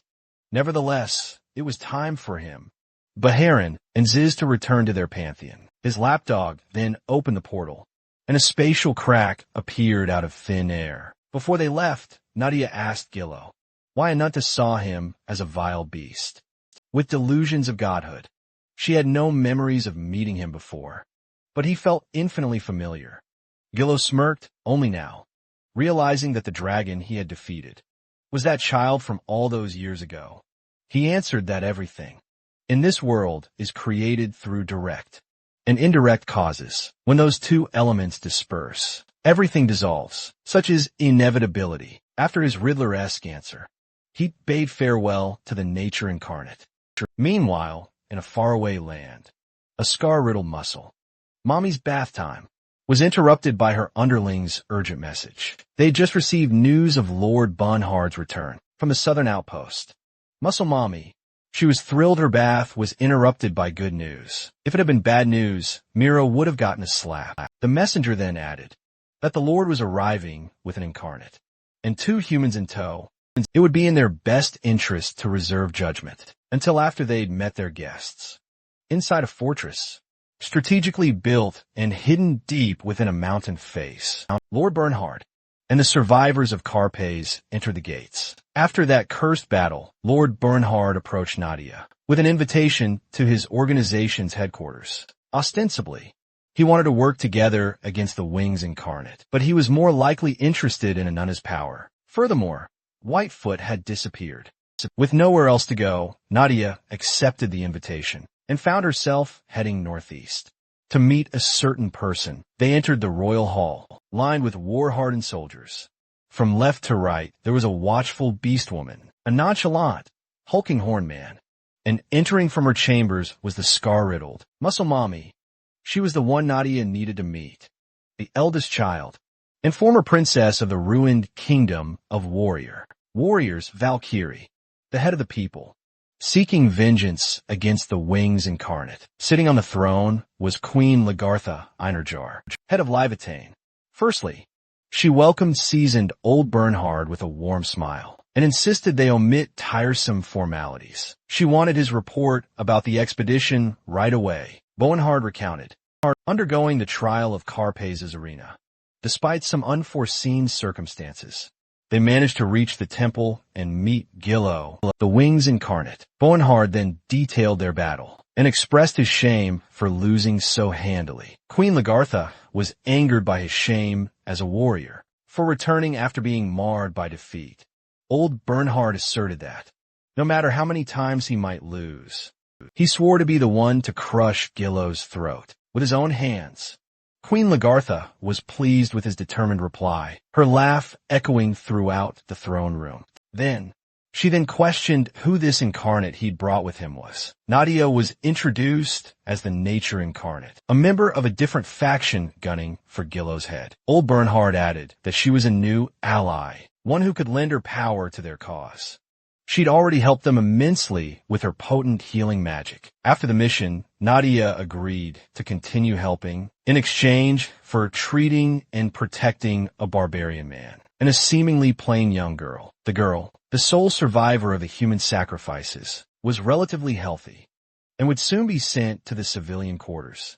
As for the barbarian, he remained under close monitoring in the infirmary. He was badly injured and still unconscious. After receiving the rundown of the current situation, she rose from her throne and walked directly towards Nadia. She extended her hand, and Nadia formally greeted the formidable warrior queen. But as soon as their hands touched, the queen's grasp tightened instantly. As she interrogated Nadia about her true agenda, she threatened that if Nadia turned out to be a spy, a grim fate would absolutely await her here in Leviton. Nadia, completely composed, replied with a bold proposal to exchange information regarding the mysterious branch rumored to be inside her body. This instantly confirmed one of the warrior's gravest suspicions. The beast woman immediately raised her claws, warning the queen not to listen to another word coming out of Nadia's treacherous mouth. She'd been stinking up the royal hall with the winged stench from the moment she entered. After all,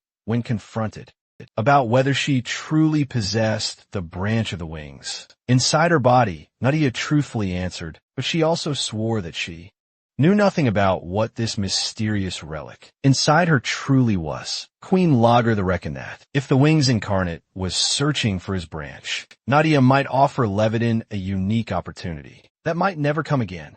Before the meeting could proceed any further, a hurried messenger burst into the hall with frantic haste. She begged forgiveness for barging in so suddenly, but she was bringing urgent news.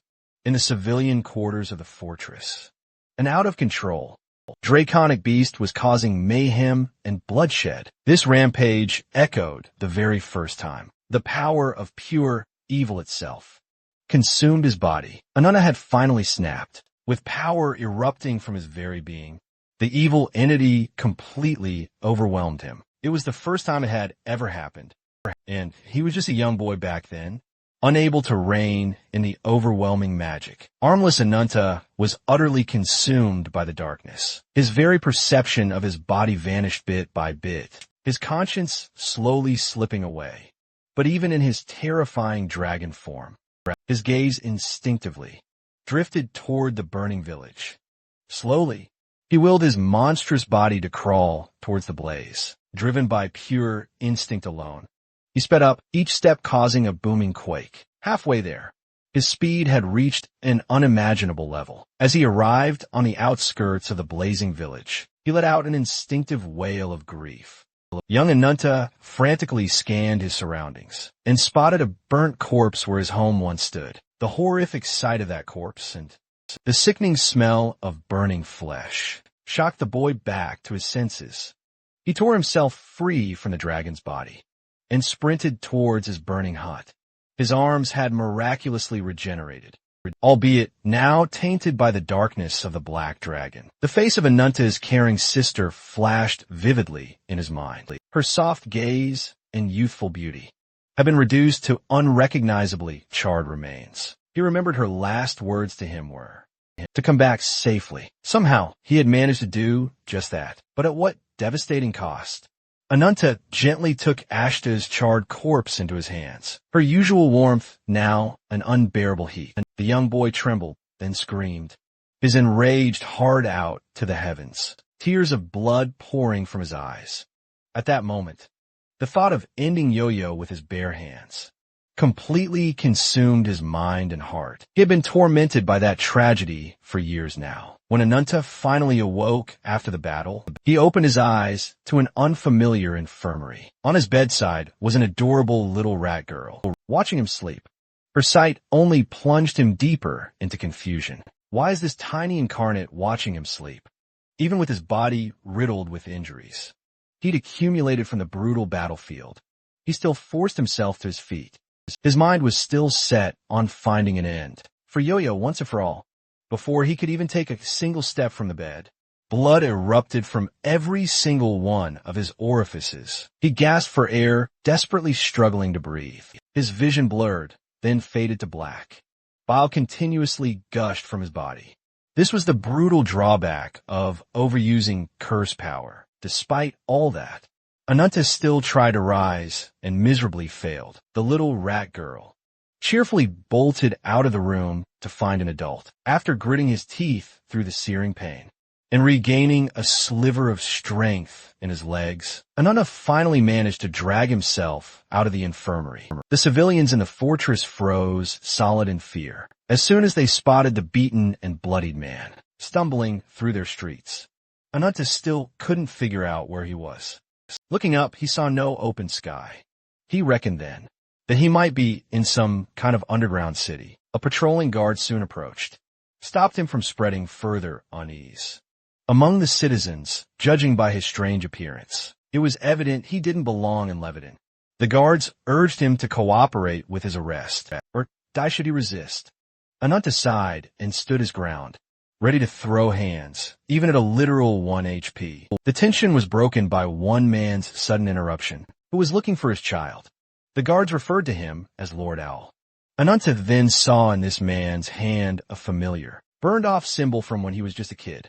Whitefoot had warned him about this coat of arms, an eye surrounded by 6 wings and 2 blades, the chilling symbol of Gillo's servants. He tried to grab onto this Susi Lord Owl fella, only to be nearly blinded by a lightning-fast sword draw. Lord Owl slashed out, but Ananta managed to clumsily dodge.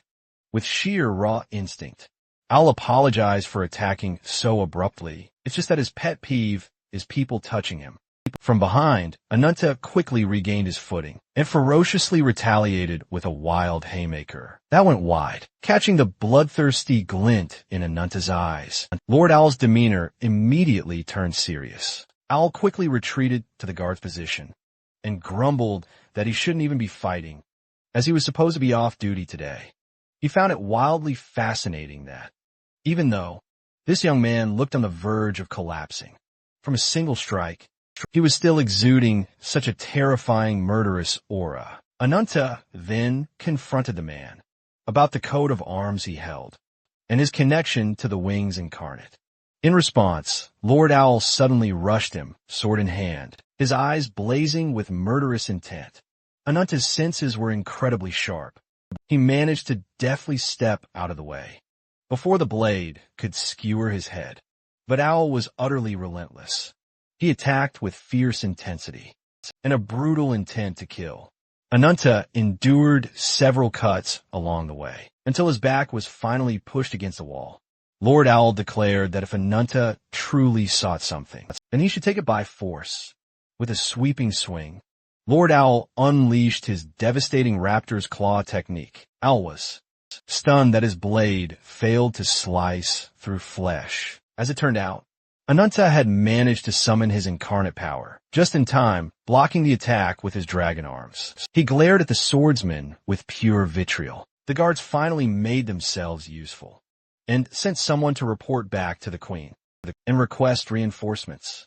Reinvigorated, Ananta raised his claws and started going absolutely wild on the swordsman. Unfortunately for him, attacking fast and loose, like a barbarian, isn't going to work against Lord Owl. But the expert swordsman knew that getting hit by one of these attacks could result in his death. Even so, all he has to do is dodge until Ananta runs out of gas, and that shouldn't take too long. Now, as soon as the young man showed signs of staggering from his previous injuries, Lord Owl seized the chance, pouncing on Ananta's vulnerability. It was a swift, precise stab straight to the chest. A fatal blow for any normal human, no doubt. But for Ananta, a mortal wound is just an inconvenient hiccup. His flesh visibly stretched, healing instantly around the blade. Lord Owl felt as if he'd just stumbled into a monstrous trap as the young man's face ripped open, exposing rows upon rows of razor-sharp fangs. With a blood-curdling roar, Ananta's black dragon form erupted. With an agonizing wail, the very evil he fought consumed his body once more, pushing his endurance to its absolute breaking point. It was painfully obvious that this transformation wasn't as stable as his earlier ones. The civilians, who foolishly lingered in the vicinity to watch, were utterly paralyzed by terror. Imagine fighting a rampaging dragon on your day off. Lord Owl is definitely not having a good day. Nevertheless, he stood his ground, slowly drawing his blade once more. As the colossal monster came face to face with the swordsman, Lord Owl felt a sensation he hadn't felt in a very long time: pure fear. He froze in place, only to be bailed out by Queen Lagartha herself. The supreme warrior of Levitane came in, swinging with her colossal greatsword. Her slash landed squarely on the black dragon's neck, opening a deep gash that bled profusely. The beast roared in agony, spiraling completely out of control, while the black dragon bled from its neck. The warriors of the fortress braced themselves as they surrounded the beast from all angles. Nadia and the others finally caught up. She insisted that Ananta was not an enemy, but the queen firmly believed that anyone who put her people in danger could not be left alive. So, this disgraceful beast deserved to have its life cut short right here and right now. The black dragon swiftly moved, raising its massive claws. Before anyone could even react, it swung its sharp weapons, surprising Queen Lagartha. But instead of attacking them, the beast dug deep into its own neck wound, tearing its own flesh apart. It ripped its own flesh wide open, exposing the raw gore and blood beneath. With an incredible, terrifying strength, the beast nearly tore itself in half, with pure, unadulterated force. The guards had never witnessed anything like it. Then, in a final rain of blood, The black dragon's massive body fell limp to the ground as the evil incarnate's power subsided. His body and energy scattered into the wind. Queen Lager cautiously approached, and there she saw an unconscious young man still inside the dragon's flesh. Her curiosity about Ananta instantly skyrocketed. Following the incident, Nadia and Ananta were imprisoned in Levitane's dungeon to prevent any more unexpected incidents. This nature incarnate is now guarded by Queen Lajurtha's royal guards. The civilians are still traumatized and in an uproar. After the horrifying scene they just witnessed, they tried to warn witnesses to exercise caution, but rumors quickly spread like wildfire within their walls. At Levitane's round table, the queen called all her closest aides to convene for a commander's meeting. And there's only one item on the agenda. They need to figure out what to do with a man named Ananta. Fourth Commander Lupa, the untamed incarnate, believes there's no debate necessary. They shouldn't even be debating keeping a dangerous monster in their fortress. They should just kill it while they have the chance. Third Commander Owl, the swordsmanship incarnate, found Ananta interesting after clashing with him and proposed they find a way to use his power. Second Commander Tarkon, the breakthrough incarnate, abstained, claiming he had no interest in the matter. Queen Lager then turned to her first commander, Bowenhard, the courage incarnate, for his thoughts on this barbarian, given that he had seen him in action back in Karpa's fourth. Commander Lupa found it utterly ridiculous that they're even debating the answer. She thinks Bernhard totally screwed up by bringing in a monster without any warning. But old Bernhard only did it because he knew that even mentioning the idea would cause an uproar. He firmly believes Ananta is a force they'll absolutely need despite any dissent. He admits the young man's power is unstable and incredibly dangerous, but his hostility toward the wing incarnate is very real. If they can get that power under control, Ananta could become their most potent weapon against their common enemy. So first, Commander Bernhard formally proposed that they welcome Ananta as a part of Leviathan's military force, which Lupa strongly opposed. She turned to Owl, thinking the sword incarnate could have easily killed the beast if he fought seriously, but Owl surprisingly sided with Bernhard, seeing the immense value in allying with Ananta. He's certain that if the young man had been in better condition, one of them would have ended up permanently maimed. After hearing her commander's opinions, Queen Lagertha called for the rabbit's foot messenger to step forward. It was, of course, the self-proclaimed cutie pie of Rabbit's Foot, the ever-reliable Whitefoot. While the round-table meeting was underway, Ananta was chained up in an underground dungeon. A lady with a sultry voice appeared inside his cell, greeting him like an old friend. She was worried he'd be down like a dejected dog after losing against Yuyo, but it seemed her worries were for nothing. Ananta stared at her like a wild animal. The tall, slender bunny girl warned him that if he continued to do so, she'd definitely get hot and bothered. Back in the round table, Whitefoot is exchanging pleasantries with Leviathan's big dogs, introducing herself as a humble info merchant. As always, Lupa immediately became hostile. Lord Owl's eyes darted to the little rat girl, Racklot, holding onto Ruby. The swordsman then turned on his dad mode and beckoned the young girl closer. Whitefoot reassured everyone, claiming she was just a messenger, capable of teleporting through space itself. But before Bernhard and the others could return from Karpa's, she arrived and put a proposal before the queen. Her opening gambit was a proposal about a power that could annihilate the winged incarnate. The queen first thought the rabbit had lost its mind, but now she truly grasped Whitefoot's meaning. After just a glimpse of Ananta in action, Queen Lager found herself very interested in the offer. Whitefoot lauded the queen's decisive nature, explaining all she wanted was a permanent, lasting, cooperative relationship between Rabbit's Foot and Leviathan. In exchange, she would grant them Rabbit's Foot's most potent weapon to defeat Gillo, the incarnate of revenge, who had just broken free from his chains. Whitefoot was in the middle of her ultimate sales pitch, but Ananta's voice abruptly cut her off, declaring her utterly worthless. The air around the round table immediately crackled with tension. Ananta firmly asserted he needed nobody's help. Ruby sprung free from the rat girl's grasp and scurried back to her boss's side. Ananta, still covered in grievous wounds and bruises, proudly proclaimed that he alone possessed the power to kill Gillo. Lupa quickly bared her sharp, furry claws, determined to drag the criminal back to the dungeon. As for the guards, meant to keep him securely locked up, their minds had been utterly scrambled.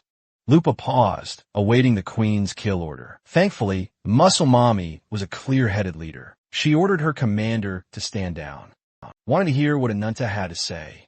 A single glance at the young man's scarred body was enough to reveal how many mortal battles he had endured. The queen could also sense the murderous hatred coursing through his veins. She had never witnessed anything remotely comparable. With an absolute monster sealed within his body, Ananta was essentially a demon in human form. Whitefoot attempted to salvage her sales pitch as she properly introduced the incarnate of revenge. Ananta squeezed her head. He clearly disliked being discussed. A calming offering meant to soothe his rage. The other bunny girl seductively latched onto Ananta's arm, sharply reminding him of his recent defeat against the formidable Wings incarnate. She stressed that he couldn't handle everything alone and would absolutely need all the help he could possibly get. As it turns out, this seductive bunny girl's name is Blackfoot, Whitefoot's considerably hornier sister. Although there's a slight hitch in their plans. It appears that mediation between both parties has concluded. Queen Lager bluntly questioned the young man, asking if he could slay Gillo with absolute certainty. Whitefoot attempted to speak for Ananta, but the queen swiftly silenced her.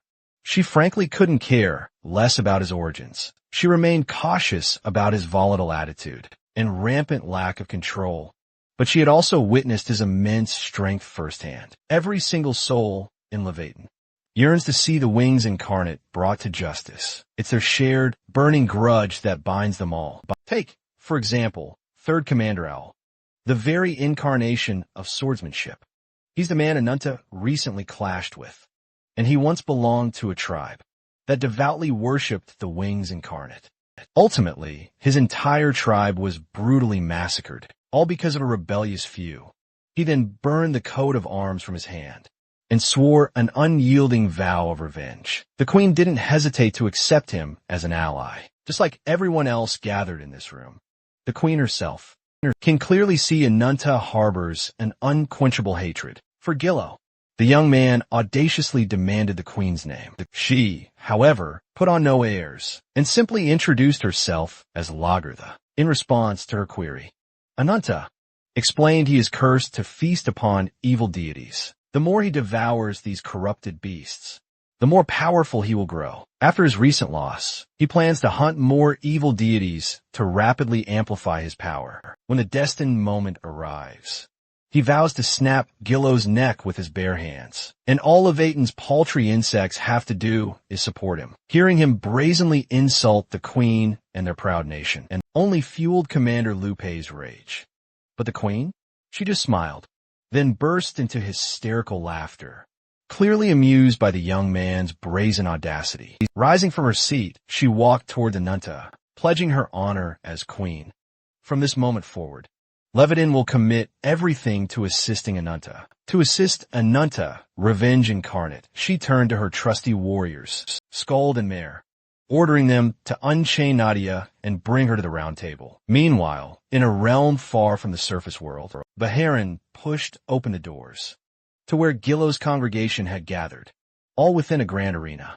Zizi had just finished electrocuting a monster to death. In the stands were 4 more formidable beings, each exuding cataclysmic levels of power. As for the child born from an abomination, he looked like a psycho who reveled in the act of killing. Gillo made his grand entrance with his new drip, a style befitting a god, as he welcomed Baharan. They're celebrating the birth of the third seat.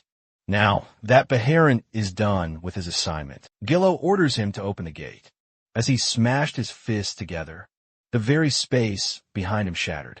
Gillo stepped inside the bleak pocket dimension, filled with countless abominations, stretching as far as the eye could see. The snarls and growls intensified Abominations filled the desolate area. As Gillo watched from above, he looked at them with cold indifference. He reminded the monsters that they have been forsaken by the old gods. They have lost all dignity at the hands of evil deities and can never return to their original forms. He urged every single creature to know and to remember their shame. They are unappreciated and scorned, the victims of utter injustice. Showing off his powerful wings, he asked them if they would just give up and accept their end, if they won't fight back against their horrible destiny. Gillo jumped down to the den of monsters and introduced himself as the one who would bridge this rotten world with the world of the gods. Those who have any desire to profane and desecrate these cruel deities will have the chance to cast off the vile flesh of abomination. All they have to do is show that they are worthy of such a chance. Only the last one standing will receive the grace of the wings. As soon as the wings incarnate announced this, a battle royal among the abominations ensued. An abominable gorilla kicked off the bloodbath by crushing a dinosaur's skull. Alligators trashed monstrous hyenas and spilled blood. And watching the chaos and desperation to come out on top made Yu-Yo chuckle. He rejoiced as the abominations tear each other for a chance to regain their flesh. Back in Leviton, Nadia has been freed and invited to the round table. She saw Ananta and shot him a worried look of concern. Whitefoot greeted her with a smile and saw the strange bunny girl clinging to his arm. Queen Lagerth assured Nadia that she could relax, as everything's been taken care of. The last time she saw Ananta, he was an unstable mess teetering on losing control, but maybe she was worried over nothing. After talking with the Revenge Incarnate, the Queen has decided to accept both him and Nadia as official members of Leviathan. Of course, the fiery young man protested that. He never agreed to work for this underground organization. Boneheart stepped in and proposed a compromise, making a temporary alliance. No matter how they spin it, they need the Black Dragon's strength to successfully hunt the Wings Incarnate. Ananta would also benefit from the organization's assistance. As for Nadia, she needs Levitane's existing information to find the answer she seeks. Boneheart warned her that what he was about to tell her may be very difficult to bear, but she had already made her resolve to know what she really is clear. With solid determination, she urged Bernhard to tell her about the branch that had been implanted into her body. Queen Lagerth called the branch the Mistelton. It's a relic also known as the branch of the World Tree. Back in Carps, they witnessed the abomination's transformation into an incarnate, all thanks to Yu-Yo's bizarre methods. That boy with those deranged eyes was born from the souls of countless human sacrifices. The branch is often called the blessing of the wings. It serves as a catalyst, able to turn abominations into incarnates. This means Nadia herself is an incarnate, reborn through Gillo's intervention, making her a creation of the Wings Incarnate. She possesses her human form thanks to the branch. She may have originally been just another abomination, but if that were true, Yu-Yo must possess power equal to that of the gods. So why would he choose to empower an abomination instead of an incarnate? The queen answered that if used on incarnates, the branch would turn them into evil deities. She knows this vital information because she witnessed it the day her homeland, Valkyrie, fell. As a little girl, she was forced to sail away and abandon her empire. Due to Gillo's actions, she saw those 6 cursed wings hovering atop the castle. On that nightmarish night, her home was utterly destroyed by the emergence of the most powerful abomination. Its dark horns destroyed the castle she grew up in. Valkyrie's guardian was turned into a monster. Before her very eyes, Ananta interjected, "According to what the queen is saying, Nadia should be Gillo's servant, or even an evil deity by now. Yet here she is, just a meek dolt who couldn't even hurt a fly." Boneheart asserted that this is precisely why Nadia is a special case. She might be the closest thing Gillo has to the edge of the world. You see, there's a legend that has been passed down through Valkyrie's royal family. 4 generations. They say that a gap that forms, along with the birth of the World Tree, creates the so-called edge of the world. Gillo has been desperately making moves to find that dimensional gap to invade the world of the gods. That is why he keeps trying to create creatures that can successfully to serve as the sapling for a new world tree. But the branch, Misteltein, is far too potent for any average being to wield, let alone grow it. Just look at the winner of Gillo's Twisted Abomination Battle Royale. As soon as that monstrous tiger accepted the branch into its body, an untold surge of power immediately coursed through its entire being. The beings capable of controlling Misteltein's energy with any semblance of stability are incredibly few and far between. In most cases, it results in the vessel's body exploding into a million shattered pieces. So, to uncover more about Gillo's sinister plans, Queen Lagertha and Livatain want to borrow Nadia and Anunna's power to slay Valkyrie's royal guardian, who has become a monstrous abomination. With the alliance now finalized, the Queen wasted no more time. She tasked 3rd Commander Owl and 4th Commander Lupa with a critically important mission. The two of them will take a contingent of Livatain's warriors and lead the initial campaign to the Farsa continent. They will advance ahead of the main force and establish an allied outpost on the front lines. Their ultimate goal is the utter annihilation of the evil deities that have seized control of the Farsa continent. Once and for all, as queen and leader, Lagertha prayed for their safety and glorious victory. 3 days before the first campaign's departure, the plan to retake Valkyrie burst into full swing. Valkyrie's secret fortress is strategically situated on the northeastern side of the continent. It is home to 500 of the Queen's fiercest warriors and the formidable mercenaries under Bunhard's banner. Thousands of civilians are sheltering there under their protection. As for the Queen's commanders, all of them are powerful incarnates, making Livatain the most powerful anti-wings resistance force since Anunta lost in the Battle of Carpace, proving he's still far too weak. The organization will be a great help in regrouping and powering him up from the very beginning. The encounter with the Queen, this was all part of Whitefoot's grand plan, but what she didn't expect was Nadia's full cooperation. Regardless, they now have a truly powerful ally on their side. Whitefoot knows Anunna's power is a double-edged sword. He devours the power and abilities of other deities, but if he doesn't feed on powerful enemies, he'll permanently lose control of his curse, transforming into a mindless monster. As for the mysterious bunny girl, who's been by Anunta's side this whole time, Blackfoot, she also hails from Rabbit's Foot, just like her sister. Right now, she's using her hypnotic powers to keep Anunta's terrifying rage in check. It's only a temporary fix, so they urgently need to let our boy hunt and quell his curse as soon as possible, since retaking the Farsa continent would be the perfect hunting ground. Whitefoot urged Nadia to make a deal with Rabbit's Foot. All she has to do is help Anunta defeat the Wings Incarnate, and Rabbit's Foot will ensure her safety at all times. Since Nadia possesses one of the branches within her, she's a potentially juicy target for Gillo's forces. As a matter of fact, it's only a matter of time before the Wings Incarnate come after her once more. And this time, they might be even more insistent than they were at Carpace. Much to Whitefoot's surprise, Nadia declined her proposal. She's done hopelessly standing by, as more and more people fall victim to Gillo's twisted plans. So, she doesn't need anything in return. All she wants is to help stop all the needless sacrifices at the hands of the Wings Incarnate. So, she'll freely cooperate with Whitefoot, no matter the cost. It's not much of a deal, but both parties came to an agreement. That's satisfactory for everyone. And so, Whitefoot shared the plan to retake the Farsa continent. Moving forward, Queen Lagertha is currently devising a plan to take back Valkyrie's former capital.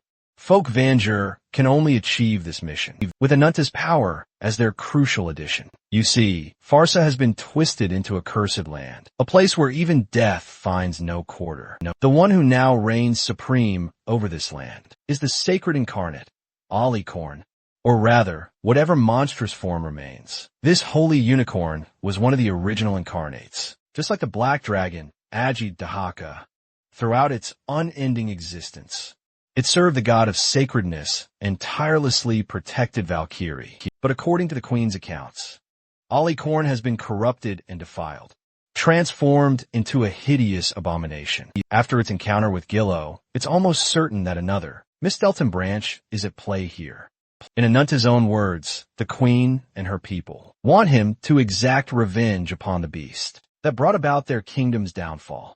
All he has to do is slaughter a supercharged evil deity and gather more intel on the branches. It's a straightforward mission, one even a child could grasp. Ananta is beyond ready. He's itching to be unleashed upon his next hunting grounds. Right away, or well, 3 days later, the expedition finally began. With a single click of her mystical timepiece, Whitefoot opened a portal leading directly to Farsa. With this, they could transport the united forces under their 2 formidable commanders. 100 battle-hardened Valkyrie warriors are burning to return to their homeland and reclaim what was rightfully theirs. After confirming the coordinates for Folkvanger, Whitefoot gave the united forces the signal to depart whenever they were ready. At the forefront stood one of the commanders, the charming Lord Owl. He urged his troops to put on a spectacular show the moment they arrived. Commander Lupe, however, was far more straightforward. She warned her soldiers to avoid death at all costs. It's still too early for any of them to reach Valhalla. At the rear of the line, Ananta was panting like a wild beast in heat. Beside him, Blackfoot teasingly asked if he was getting excited for the hunt. After 3 days of fasting from evil deity meat, Ananta felt like he could murder anyone. Right now, the once vibrant and beautiful Farsa continent has been transformed into a desolate wasteland where nothing grows. As soon as Whitefoot's portal connected to this distant realm, the 2 commanders blasted forth at full speed, ready for anything the unknown land had in store for them.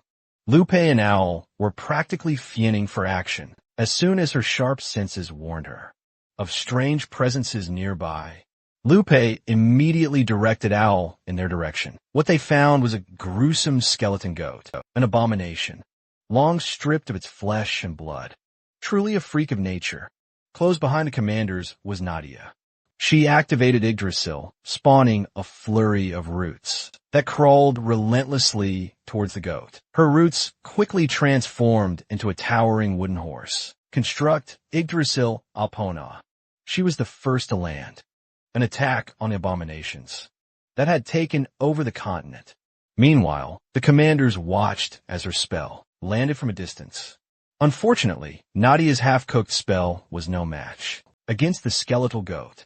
Sure, it caused some damage, making the abomination wobble, but it was still in one piece. But the next attack was far from half-cooked. Ananta came down swinging. The claws of the black dragon locked onto the skeletal beast. With his mighty, scaly arm, he shattered the goat's skull into dust. In a single attack, the commanders, Nadia and Whitefoot, just remained at a safe distance, letting the starving Black Dragon draw the first, albeit bloodless, blow. While Lord Owl found Ananta's power impressive, Lupe did not hide her disapproval. With the participation of the nature and revenge incarnates, Lord Owl was getting the feeling that the mission to retake the continent might become far more interesting than he initially thought, with Nadia's Yggdrasil as their guide. The forces continued along the less trodden path. Blackfoot remains tethered to Ananta's side, always ready to reign in his fury. A glance at her watch confirmed. This forsaken land hadn't caught a glimpse of daylight, hadn't received a sliver of sunlight. Not since Queen Lagartha tasked Owl and Lupa to execute this joint operation, involving the 3rd and 4th companies. They're protecting the highest risk individuals. Vanger sits on the northern coast, yet is entirely encircled by vast grasslands. To the south, the capital was built as the sacred land of the Alicorn, and his powerful mystics, of course. In times past, Valkyrie successfully fended off invasions from hostile neighboring nations, empowered by their mystics. But now, those very protectors have twisted into deplorable abominations, aimlessly wandering the desolate wastelands. The mission's absolute priority is to establish a base, to prepare for shattering the barrier. Lupa and Owl will spearhead the vanguard. To coordinate the impending assault, Owl then questioned the necessity of establishing any base when they could just be instantly warped right into the thick of the battlefield. Whitefoot's power, however, possesses a critical limitation that demands a base camp be established. It'd be fantastic if they could just warp straight to the capital, but she's restricted to transporting targets to the nearest safe zone around their destination. Currently, the advance party can only breach as far as the woods to the south via Whitefoot's ability. Any deeper would demand establishing a secure zone further north, with a secure area only several miles from the infested capital. The mission's danger level is exceptionally high. This demands Anunta and Nadia's crucial assistance. However, Commander Lupa believed the Queen was being overly cautious. She asserted that her company, along with Owl's, would suffice completely. But this is Queen Lajurtha's homeland, a place of profound significance. She then sternly handed Lupa an official decree. Her mission, to ensure she and Anunta's group regroup with the main forces a week after the raids begin. She also commanded them to stay alive, no matter the cost. Her final command as their leader was clear. Her soldiers must return to their comrades, and return in one piece. Once the group settled into their makeshift camp, it was Ruby's time to shine bright and conjure some fire for everyone.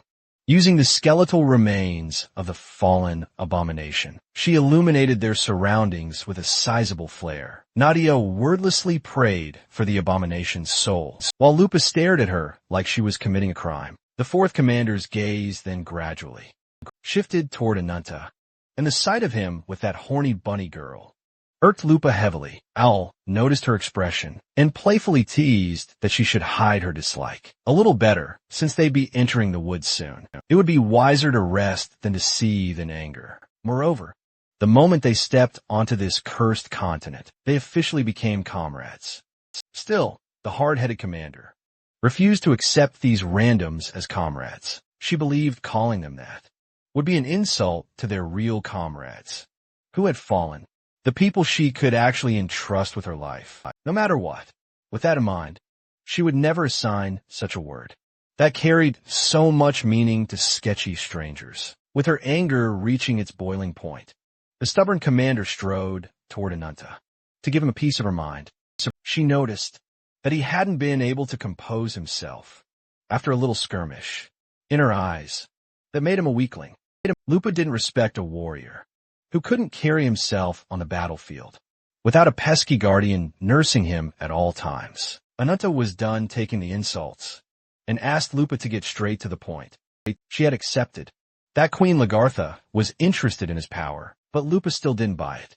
They had seen, time and time again, that Anunta struggled to control his power. He even had to hold back against the first abomination, afraid of completely losing control again. Witnessing the confrontation, Nadia had interrupted. After feeling the tension surge through her arms, Ruby fixed her glare on the commander, ready to pounce. Lupa accused him of being a ticking time bomb that could blow up on everyone at any second. Nonetheless, Anunta wasn't about to take any crap from that mouthy commander. She's so stubborn and territorial that she'd rather not have a dragon. On her team, Lupa's arms stretched and enlarged, her nails transforming into razor-sharp claws. As she snarled at Anunta to take his friends and get lost, she'd simply tell the queen that the cowards ran. Once shit got real, if he refuses, she threatened to tear him limb from limb before the main force even got there. So how do you think our boy responded to that utterly blatant threat? He let a sliver of his murderous aura leak as he commanded the wolf to get out of his face, before he added a death count to the operation himself, but with a graceful sleight of hand. And her power finally coming into play, Blackfoot swiftly dispelled the rising tension with magic. Suddenly, Lupa was transported to a cavern, packed with countless monster skeletons, a veritable sea of remains.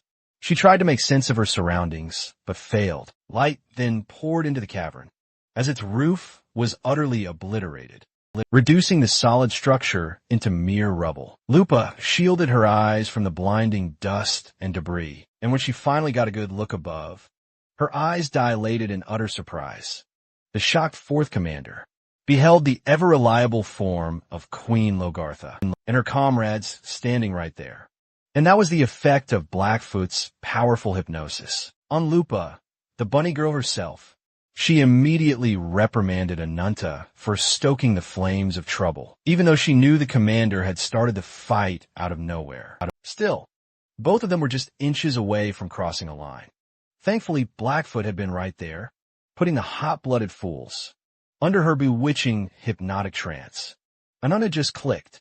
He clicked his tongue in annoyance and sharply turned his head away. Suddenly, his razor-sharp senses flared to life. He just detected movement deep within the eerie area. The moment he regained consciousness, Ananta's first instinct was to violently shove Blackfoot away. A few moments later, as if she were nothing, the true reason for Ananta's actions became terrifyingly clear. The menacing presence he'd sensed earlier had come for them. It was a monstrous serpent boasting a massive, scaled body and utterly voracious fangs. The uninvited serpent swiftly lunged and savagely chomped down on its unsuspecting targets, giving them no time to react, no chance to even scream. By the time Lord Owl registered what was happening, his co-commander was nowhere to be seen.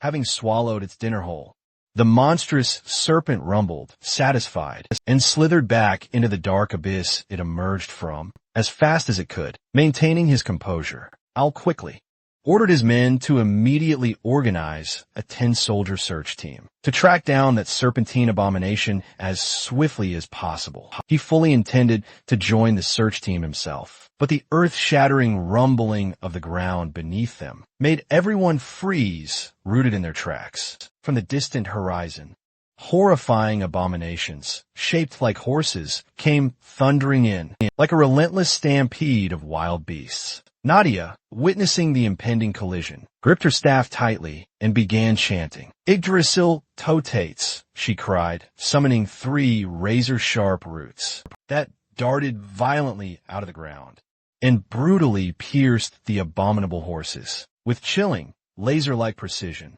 while the other soldiers were still running around.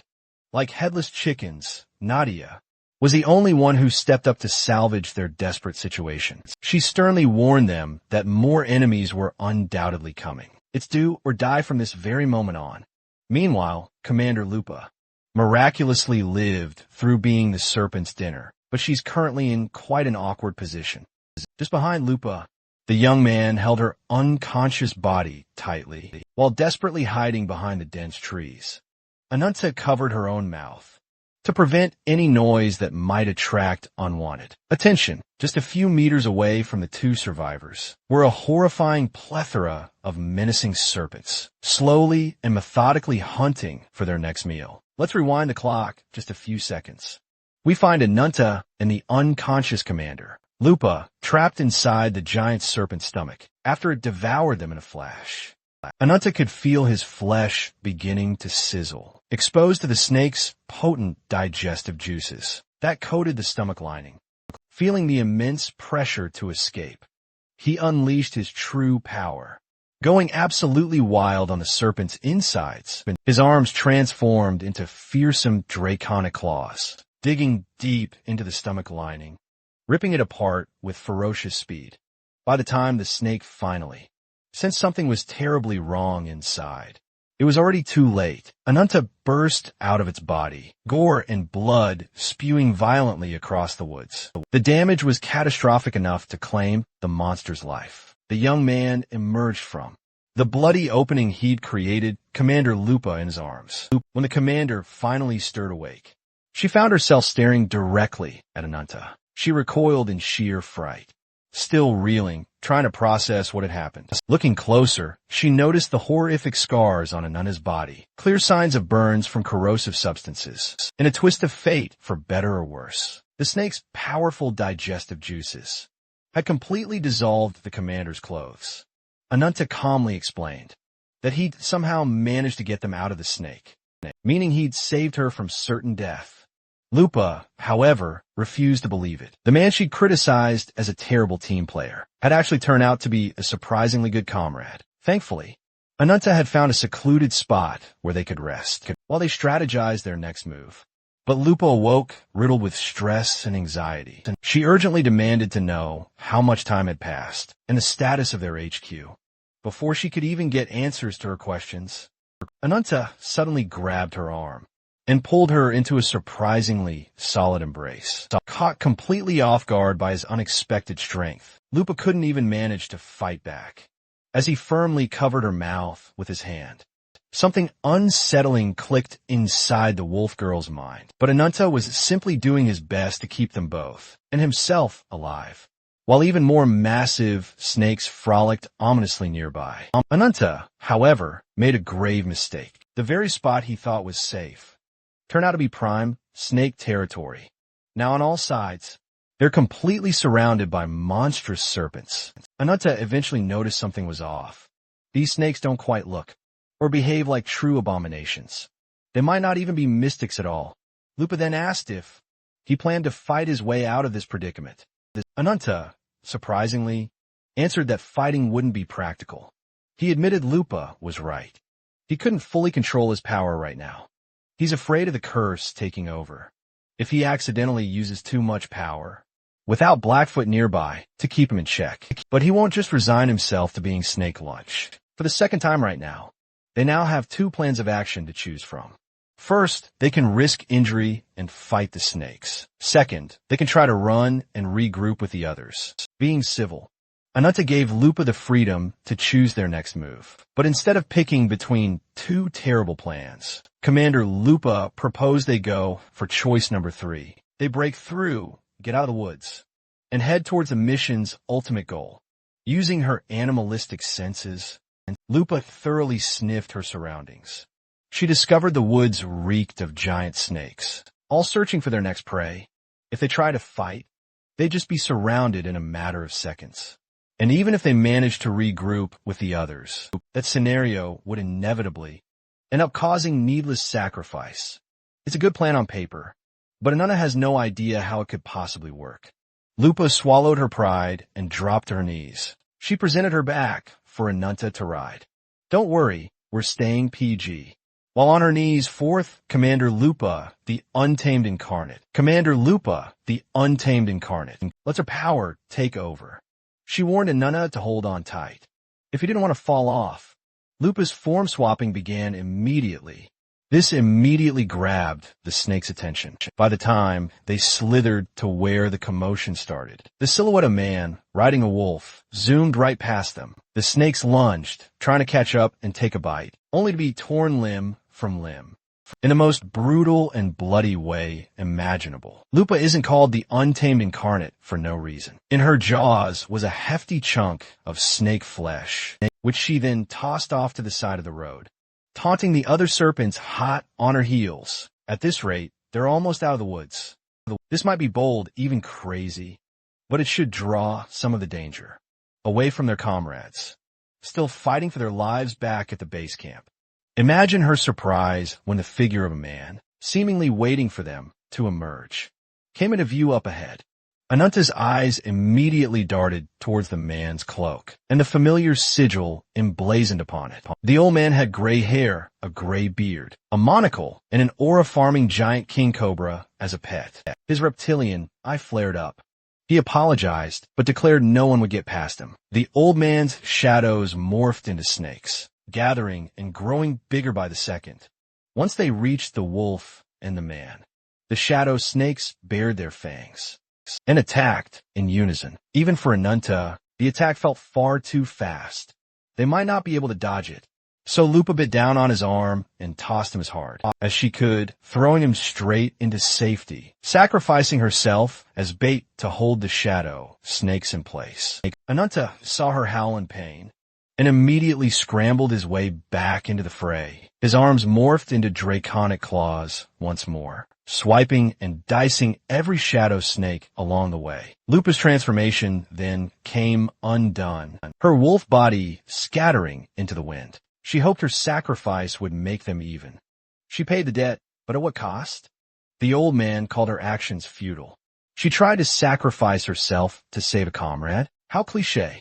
While he was yapping his gums, He felt a ferocious chill going up his spine. It was the bloodthirsty gaze of Ananta. Just as expected, the curse is starting to go out of control. But that only makes him hungrier for murder. Meanwhile, back at the base camp, the abomination horses shrieked their death wails. Lord Owl drew his dual blades, preparing for his devastating raptor strike. With a single, precise stab, he pierced the abomination's heart. Owl's heavy lance made swift work of the monstrous horse, as the beast lifelessly thudded to the ground. Yet, Lord Owl couldn't shake off a growing worry. Nadia was miraculously exceeding all expectations, expertly catching and subduing abominations. With her powerful wood constructs, the entire camp worked so seamlessly together that they hadn't suffered a single casualty. Owl sheathed his blades away and sought out Nadia to share his gut feeling. While fighting the horses, he felt that something was off. He felt the abominations weren't actually after them at all. It was almost as if they were fleeing from a predator and merely happened to pass by the army. But while in full flight, this could be related to the giant snake that swallowed Lupa and Ananta.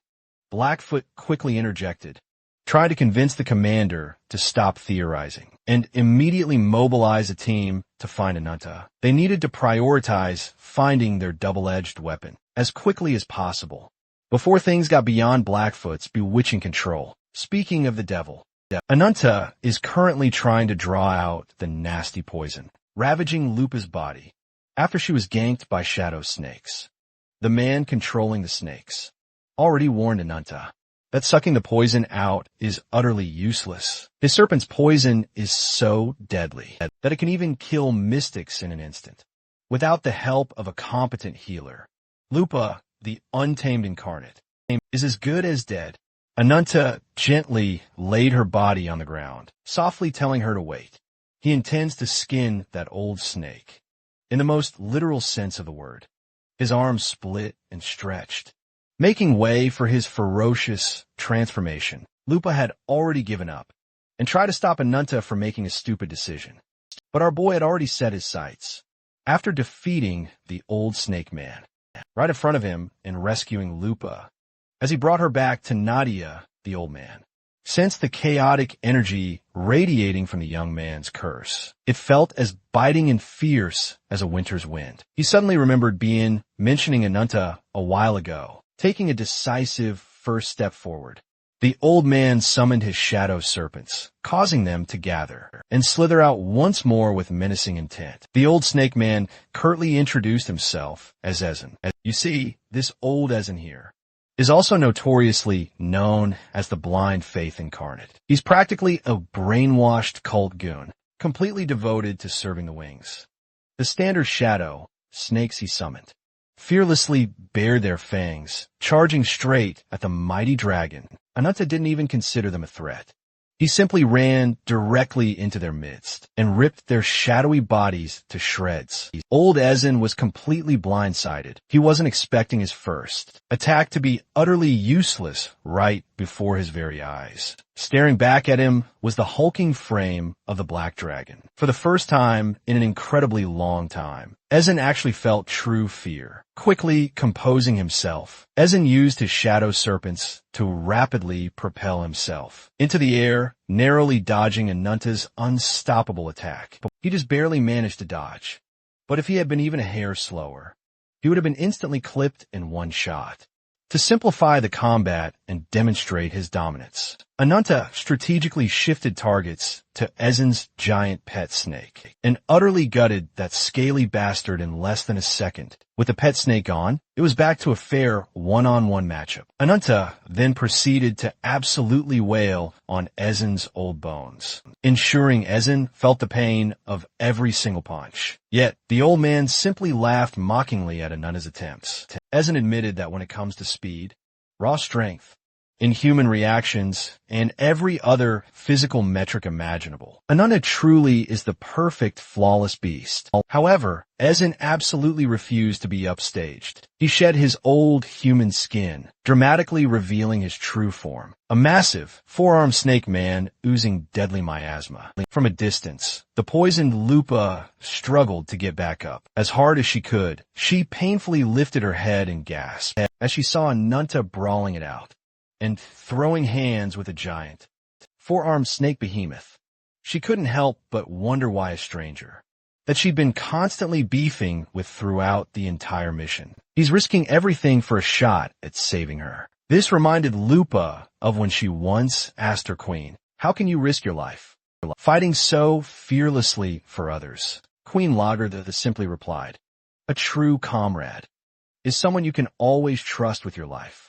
She wholeheartedly told Lupa that she would risk her life for the young pup. Lupa was utterly captivated by this idea of camaraderie, and so Lupa got down on all fours and began her wolf transformation. She apologized to her queen, for she might not be able to keep her promise to return alive. Just as Ezen was about to land another haymaker on Ananta's body, his arm suddenly vanished. In its place was a bleeding stump. He didn't even see the attack. It was lightning fast. 1 second, he had 4 arms. The next, he only had 3. Well, that's still one too many. Even with deadly poison circulating throughout her body, Lupa still has that dog in her. She's literally a dog. Ezen frantically scanned his surroundings, searching for his assailant. But he was too late. Lupa pushed her wolf body to its absolute limits and delivered the goriest stamp of gore she had ever executed. She sliced and diced Ezen's scaly body from every angle, leaving countless deep wounds in her wake. Lupa tried to push even harder and finish the job once and for all, only to feel the poison make her stagger. She was forced to jump away as Ezen gasped in sharp pain. While the snake cultist was just trying to stay alive and breathing, he felt death closing in from his flank. It came in the form of the overbearing Black Dragon's hunger for flesh. Ananta promptly read the old snake's final judgment, ordering him to howl like the foul beast he is, with one decisive chomp. Ananta munched on Ezen's upper body. It looks like the dragon is eating snake spaghetti inside the dragon's maw. Ezen was assaulted by countless the evil deities Ananta had devoured deep within him. The old snake felt the world tree's branch planted inside him slowly begin to split apart. This immediately triggered his fight or flight response. In this case, it was mostly flight. He called upon Quetzalcoatl, who emerged from deep within Valhalla's mountains. An enormous figure flew out at blinding speed. It was the winged sky serpent, Ezen's ultimate get-out-of-jail-free card. While he gasped, struggling to catch his breath, Ezen quietly asked for the conquest, Incarnate's forgiveness. Sure, he'd managed to stay alive and was saved, thanks to Quetzalcoatl's interference. But Ezen had failed his mission and his boss's orders. He was tasked with eliminating intruders, but it wasn't really fair to pit him against this beast of a man disguised as a legendary creature. What's odd is that while they were fighting, Ezen held the advantage for most of the time. With his extra limbs, he completely dominated close-quarters combat. Ananta, usually relying on his overwhelming strength, was pushed into a defensive stance instead. But there was an even bigger problem brewing. Halfway through the fight, Ananta's diminishing control over his curse started slipping. To feast is to release the curse, in order to swallow evil deities as sustenance. But if he failed to feed his urges, soon the curse would take over and swallow everything in the vicinity. That included the poisoned Commander Lupa, and he absolutely couldn't let that happen. While Ezen continued his relentless barrage of punches, Ananta was surprised by the juicy chance Lupa had just handed him. The splatter of blood made the air reek of iron. After being critically hit by the stamp of gore, the old snake was vulnerable to a finisher. Ananta could feel Lupa telling him to take care of the rest. As she fell, succumbing to the poison's effects, the vicious wolf fell flat on the floor. With a sickening thud, After the fight, and Ezen was bailed out, Ananta stood in the middle of the battleground, his aura overflowing. He felt as though every fiber of his being surged with an explosive, newfound power. It was as if he'd swallowed an unquenchable, burning flame, making his heart thump with renewed, ferocious vigor. This was a hefty upgrade, to be sure, but it still wasn't enough for his insatiable, curse-hungry self. He looked up, spotting the retreating figure of old Ezen, riding atop the colossal sky serpent. Ananta could sense the world tree's powerful presence. Its very branches made his mouth water even more. Then his back violently split open. His scales and flesh cracked, stretching tautly, as massive, draconic wings burst forth. With perfect control over his newly transformed anatomy, he had created a truly kick-ass flying apparatus, ready to chase down and mercilessly kill his enemies. His fierce gaze was fixed upon the skies. His mind raced with a single thought: the delicious prospect of feasting on snake-shaped snacks. But miraculously, Ananta managed to rein in his overwhelming bloodthirst. He looked down at Lupa's rapidly fading body and froze. At this critical juncture, he could either try to save her, or chase after his injured enemies and finish them off for good. He remembered Lupa entrusting him with that final, desperate blow, her respect and unwavering faith from that moment on. The choice was simple. A few hours later, Lupa slowly opened her eyes once more. This time around, she awoke to a much calmer, less confusing scene. Nadia was faithfully by her side, treating her wounds and diligently dispelling the poison. Relieved to see Lupa awake, Nadia gently inquired how her patient was feeling. Lupa's entire body had been meticulously bandaged, and her mind was still hazy. Unsure of the exact details of what transpired, she tried to sit up, but that proved to be a terrible idea. Her injuries were still incredibly severe, and the commander remained in critical condition. At this point, Nadia explained that the poison in Lupa's system had nearly killed her, if not neutralized, just in time. She would have certainly kicked the bucket by now.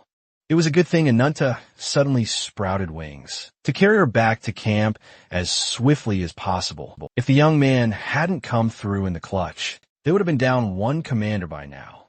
Lupa couldn't fathom that Ananta would actually save her. Over and over, she had called him an absolute idiot, and he just so happened to overhear every word. Ananta then questioned, "Are insults really how you repay someone for saving your life?" Lord Owl, ever the instigator, playfully fanned the flames between them. Lupa then scrutinized Ananta, asking about his wounds. He simply told her to worry about her own injuries instead. He also sternly warned her to stop thinking about doing anything foolish and just focus on healing, not pushing herself. Ananta is clearly getting tired of saving her rear over and over again. Nadia, for her part, still couldn't quite get used to the young man's crass words. Commander Lupa, on the other hand, felt something different, especially after all she'd been through with Ananta. The squad then gathered around a bonfire outside to discuss their next move. For now, Lupa would focus on healing and resting. Lord Owl bowed respectfully and sincerely thanked Ananta for going out of his way to save Lupa. After receiving a rough rundown of what happened in the woods, Nadia grew curious about the enemy they fought, who seemed to be Yuya's subordinate. Ananta shared everything he knew. He fought an old man named Isin, who could summon snakes from his shadow. As far as Ananta could tell, those snakes were mere fragments of a source, utterly devoid of intelligence. They could only perform simple, predetermined actions. Judging by the lack of predation evidence nearby, he reckoned these snakes had been unleashed to simply ward off intruders, keeping them from pushing deeper into the Farsa continent. The first snake that attacked and swallowed them whole, however, led Ananta to believe that those specific serpents were tasked with returning to their master after capturing intruders. The reason for this strange sequence remained unknown. More importantly, though, Ananta made a startling discovery about his own power. After he tried consuming Isin, he definitely felt a part of the world. Tree's branch had been absorbed into him. Blackfoot gently caressed his shoulders and confirmed she could see the change in his power. She also noticed that his curse has become much more stable than ever before. She couldn't believe just a fragment of the branch could do so much for Ananta's curse. That doesn't justify her clinginess, though. Nevertheless, Blackfoot can already imagine what would happen if Ananta could devour an entire branch. And Lord Owl, who's been silently contemplating, finally spoke up. He remembers Ezen from his days serving the wings. The old snake is the blind faith incarnate, and the sixth seat of Sephiroth. Unfamiliar with the term, Nadia asked what he meant by Sephiroth. Al expounded that the Sephiroth consists of the wings, Incarnate's most elite guardians. They're the 10 most powerful beings, bestowed with the power of the branch. To be more specific, Sephiroth is made up of Gillo's 5 most powerful warriors, and each of their assistants. If Ezen is in this cursed continent, then there's a very real possibility that one of Gillo's 5 direct subordinates might show up soon. For those in the know, the top Sephiroth seats are as powerful as walking calamities.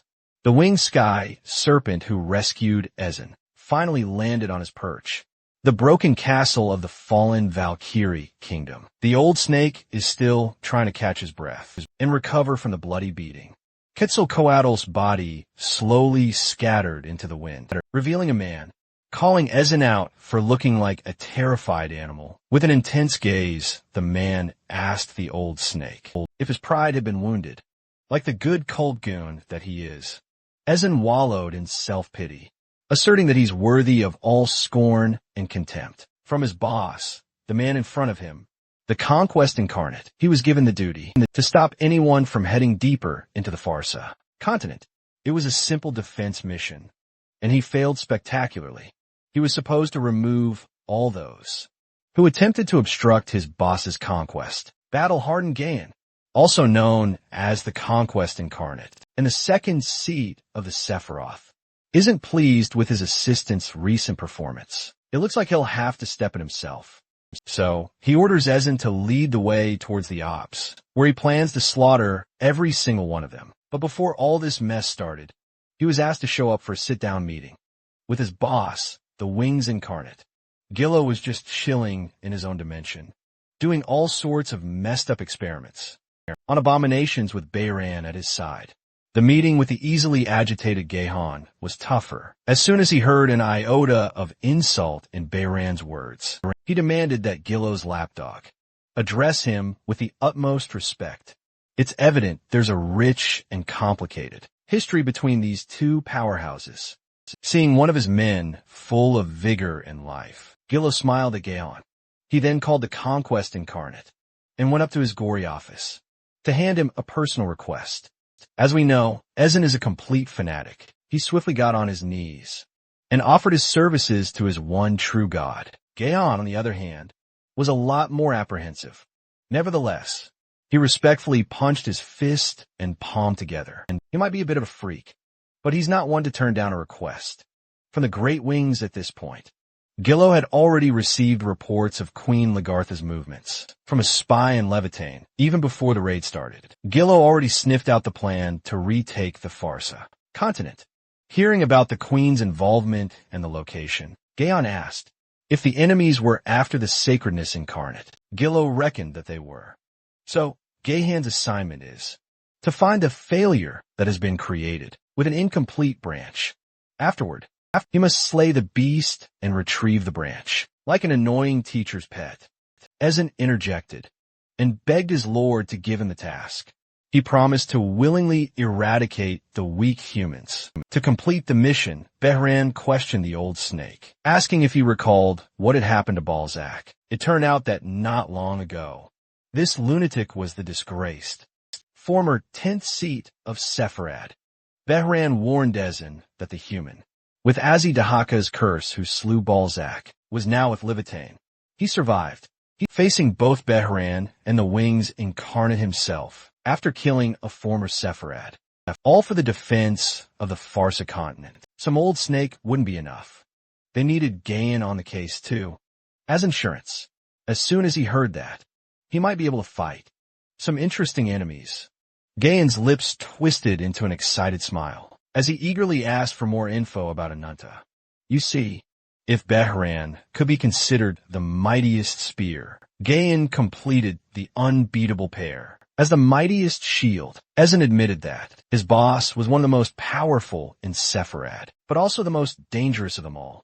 Unlike the others, who were at the Wings Incarnate's beck and call, Gayan had absolute loyalty tied directly to the Wings. Ezen reckoned that this task could have been more easily completed by the 4th and 5th Sephiroth seats.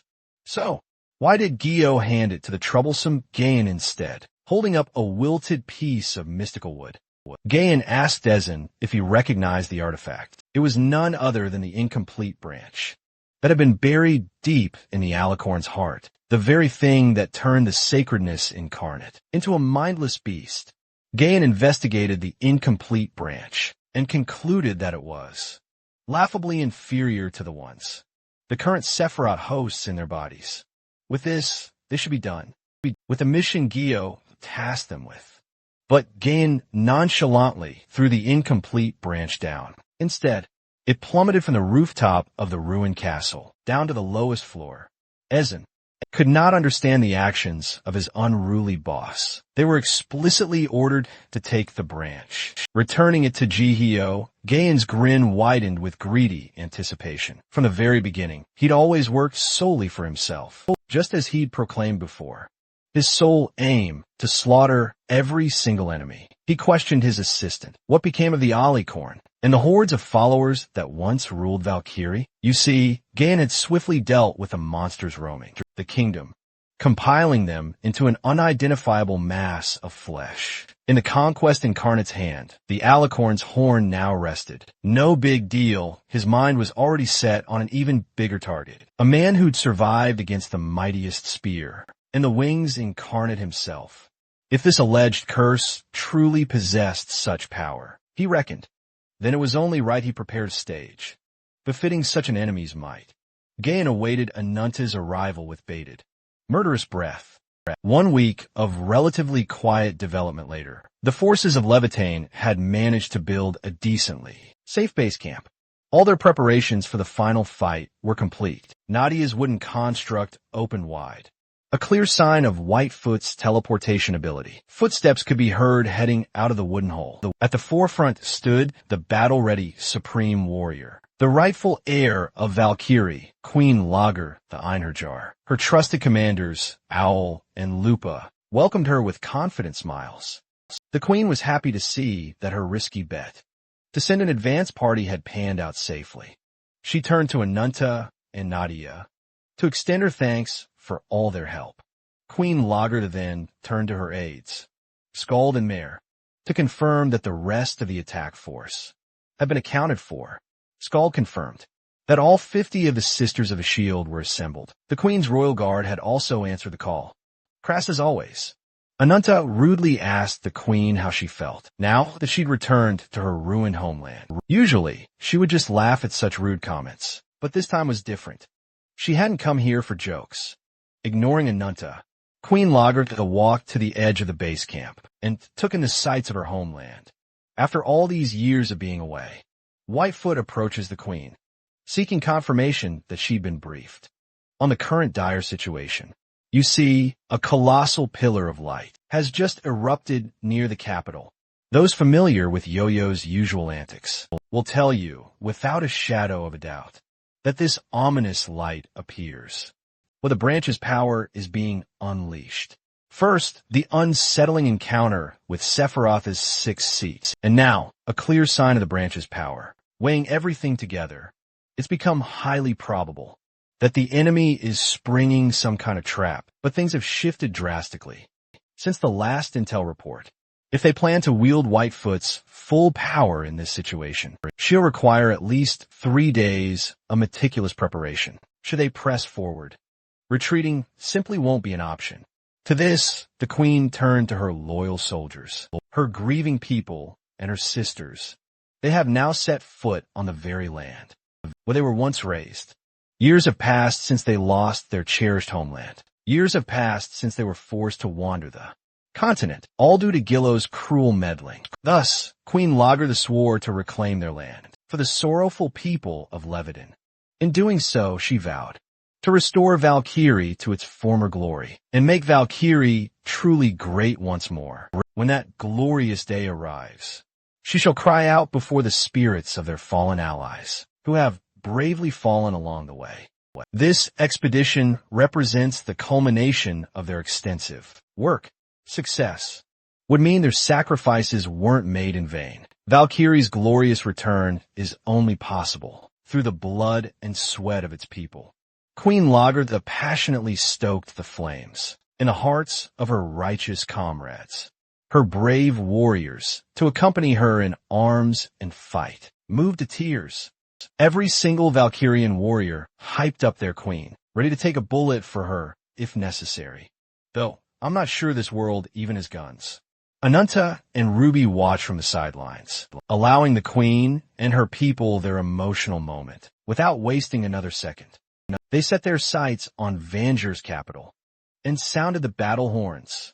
The expedition party's route has been assigned. The main party, consisting of 100 troops, including all the commanders, Queen Nadia, and Ananta, are going to push directly for the capital, while 50 reserve troops stay, with Whitefoot and Blackfoot in the outpost. The sisters, however, can't believe they're stuck in a base camp, left to merely wait for the war's results. Blackfoot sighed. She really wanted to see Ananta in action, and she can't do that from all the way back here. Whitefoot, however, remained cool. She was enjoying her tea and hanging out with her sister. She figured that Blackfoot's help was no longer necessary on the front lines, now that Ananta's curse has stabilized.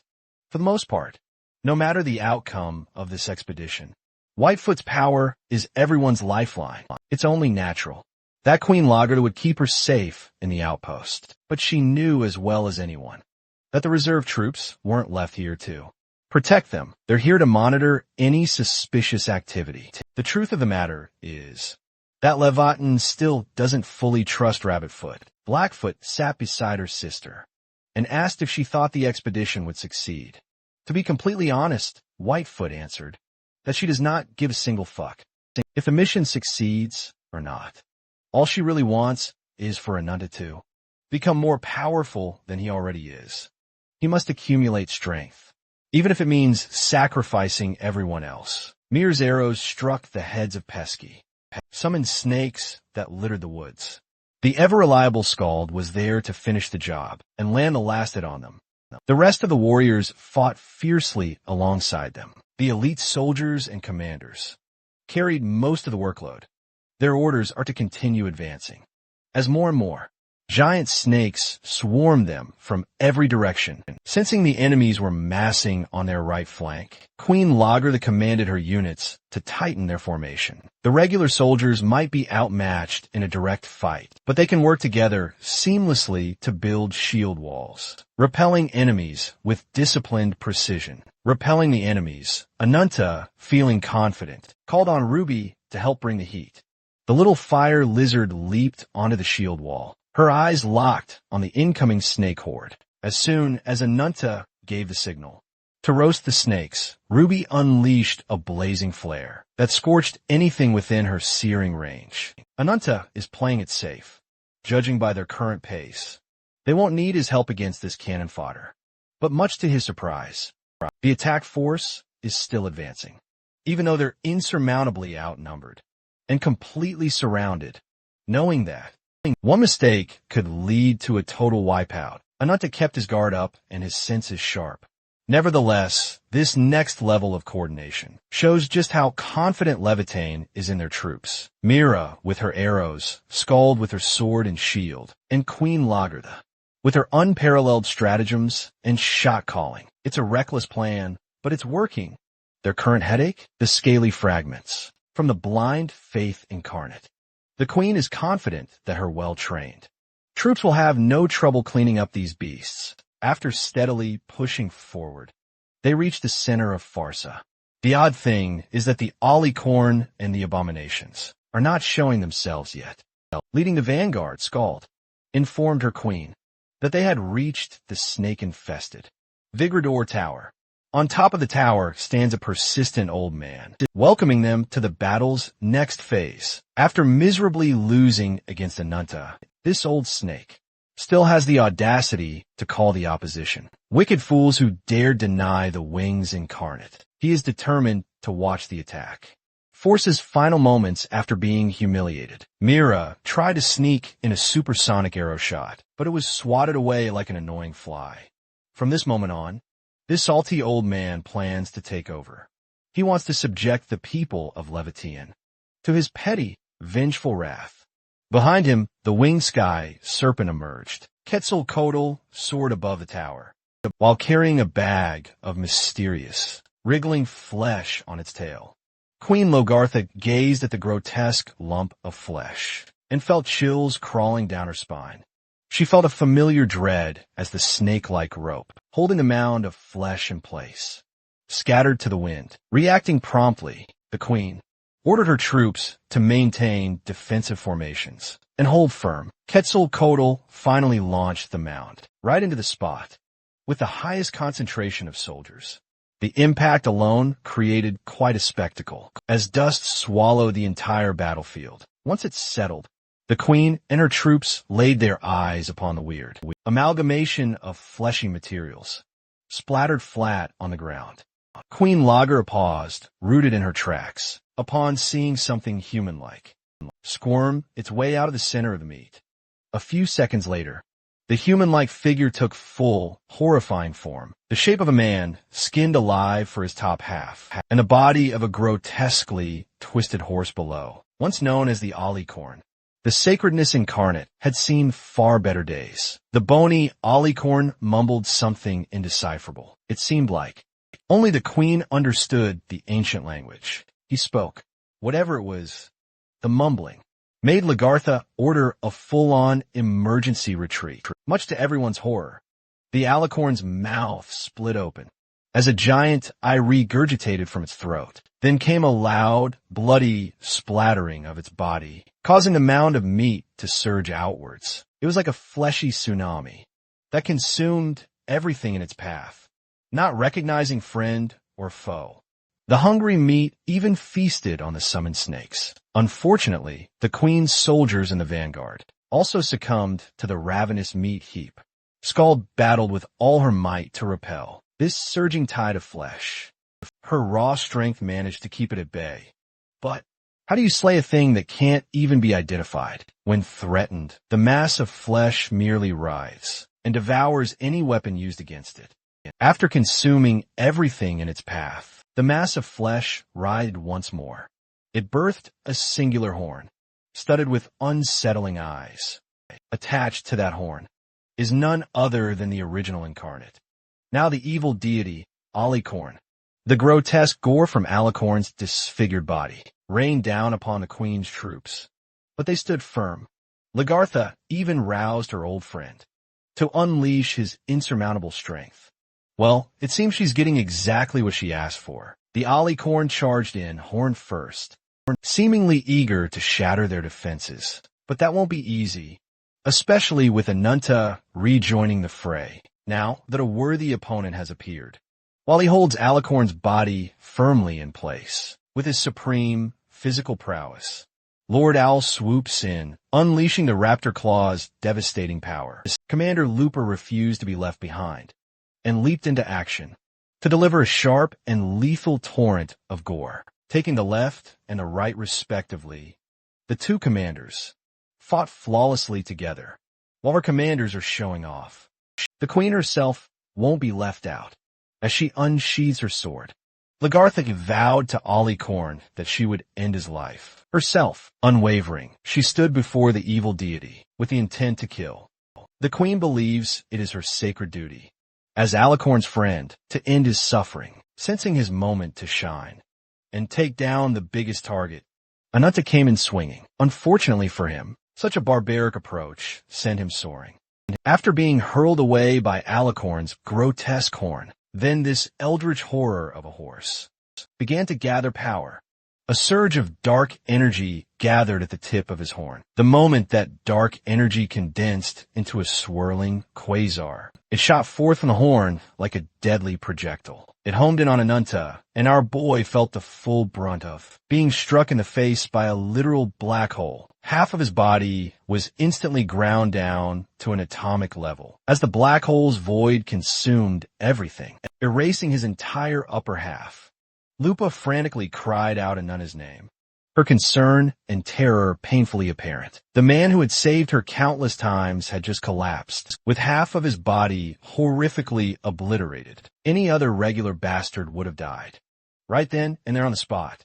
Enraged by Alicorn's ruthless target selection, Commander Lupa lunged forward, her sharp claws drawn and ready. She aimed for a flank attack, hoping to bypass the horn. But from the rear, she'd have to contend with Alicorn's truly freaky tail, a monstrous appendage covered in countless eyes and hungry mouths. Every one of Lupa's instincts screamed at her to stop and turn back immediately. One wrong move, and she'd be instantly one-shot. Thankfully, Lord Owl was already there, acting as the more experienced combatant. He maintained his cool and kept his wits about him. With his dual blades and a swift raptor rondo, Owl expertly minced a freaky tail to tiny bits, seeing a prime opening ripe for exploitation. Lupa revved her engine back up and charged in at full throttle. She was so tunnel-visioned on attacking Alicorn that she utterly failed to sense an incoming surprise attack. From an odd angle, a green sludge of noxious snot emerged. Once more, Lord Owl's lightning vigilance saved her skin. Owl pushed his movements to their absolute limits as he swished past exactly where the noxious snot was aimed. He had to move as swiftly as he possibly could, all while carrying Lupa out of danger. As a result, he paid for it with a severely injured arm. As it turns out, old Ezen was subtly sneaking in that snot attack, hoping to sever one of Lupa's arms, as grotesque payment for the arms she'd taken from him. After this brutal battle, he intends to personally skin the wolf himself. The noxious snot was actually launched from the sky. Serpent's mouth, located at the very top of the tower. It effectively served as a long-range cannon, capable of unleashing widespread toxic destruction. This isn't looking good for the assault team, and things just keep getting worse. And their opponents are practically unstoppable. As the next disgusting snot blast hit its target, Lupa decided to return the favor this time. She instantly shifted into her formidable wolf form and saved Lord Owl from having to tank it. One of those disgusting green sludges. Suddenly, one of Quetzalcoatl's wings was violently defeathered and slashed through at supersonic speeds, thrown completely off balance. The sky's serpent writhed and thrashed helplessly in the air as it began a terrifying nosedive toward the ground. The culprit, of course, was none other than the Queen's formidable little archer, Myrrh. Harnessing the free spirit of the wind itself, she charged her arrows with potent mystical energy, blessing her with the very wind of victory. With this brief reprieve, Skald quickly regained control of her faction and promptly ordered the 3rd and 4th companies to focus all their efforts on protecting their commander, while the rest charged fiercely into battle. They roared a fierce and unified battle cry as Eason transformed into his imposing Snake Daddy form once more. He scoffed, calling the actions of these soldiers foolish, for they were nothing more than puny humans. He proclaims this, while entirely unaware of the true inhuman enemy closing in. Lupa scaled the tower, using her powerful muscles and sharp claws. Riding on her back was Lord Owl, ready to hack and slash away. The wolf lady flashed a playful grin and cheekily teased old Eason about his missing arm. Easily agitated, the salty snake attacked in a furious rage. That, however, was a colossal mistake, perhaps the biggest error he had ever committed. Eason was so consumed by vengeance for his lost arm that he utterly neglected Lord Owl's true threat level. With his powerful raptor art, Gungnir, Owl pierced straight through another one of the old snake's arms, mincing the flesh to ribbons and utterly shattering the bones. Eason tumbled violently backward, from the sheer, immense force the stab had delivered. The two commanders landed right next to each other, refusing to let their serpentine enemy out of their sight. Looking down at his blade, Lord Owl realized he had gone just a little too hard and completely shattered his sword. What mess. Lupa, on the other hand, intently scanned the surroundings to make sure Ananta was safe. Her frantic gaze swept the battlefield, was abruptly cut short by a loud and deep rumbling. The Valkyrian warriors were already swarming the fallen. Sky Serpent leveraging their sheer numbers to overcome the massive size and strength disadvantage. Nadia rushed to Ananta's side and quickly assessed his grave injuries.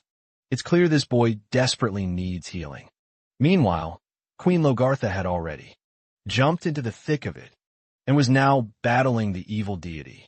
One-on-one, she was being pushed back, but her unwavering resolve kept her in the fray. The alicorn she once knew is gone, replaced by a grotesque flesh monster that looks like a nightmare horse, with way too many feet.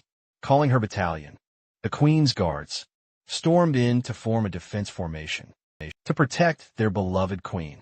Skald saw the incoming attack before anyone else. Even so, the entire defensive line was still swept away in a single attack, rendering their shield wall useless. The alicorn's speed and use of momentum to trample defenses with its horn is unrivaled, jumping in to avenge her people. Queen Lagartha brutally hacked at its neck from the side. The queen lost her badass cloak, but she managed to tear a chunk from its flesh in a truly bloody fashion.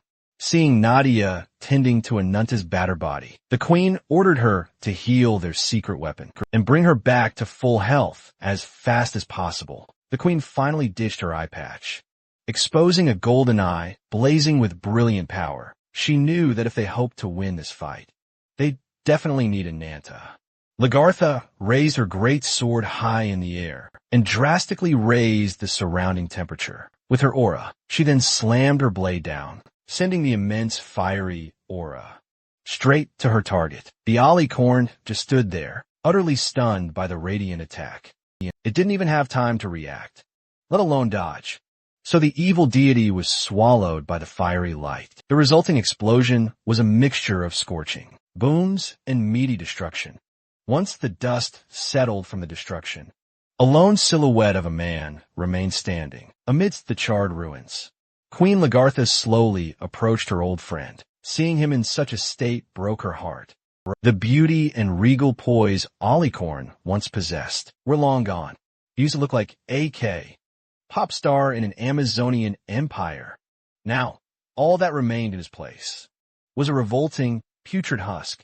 She gripped her sword with both hands, steeling her resolve because today she intended to deliver her old friend to eternal rest by her own hands.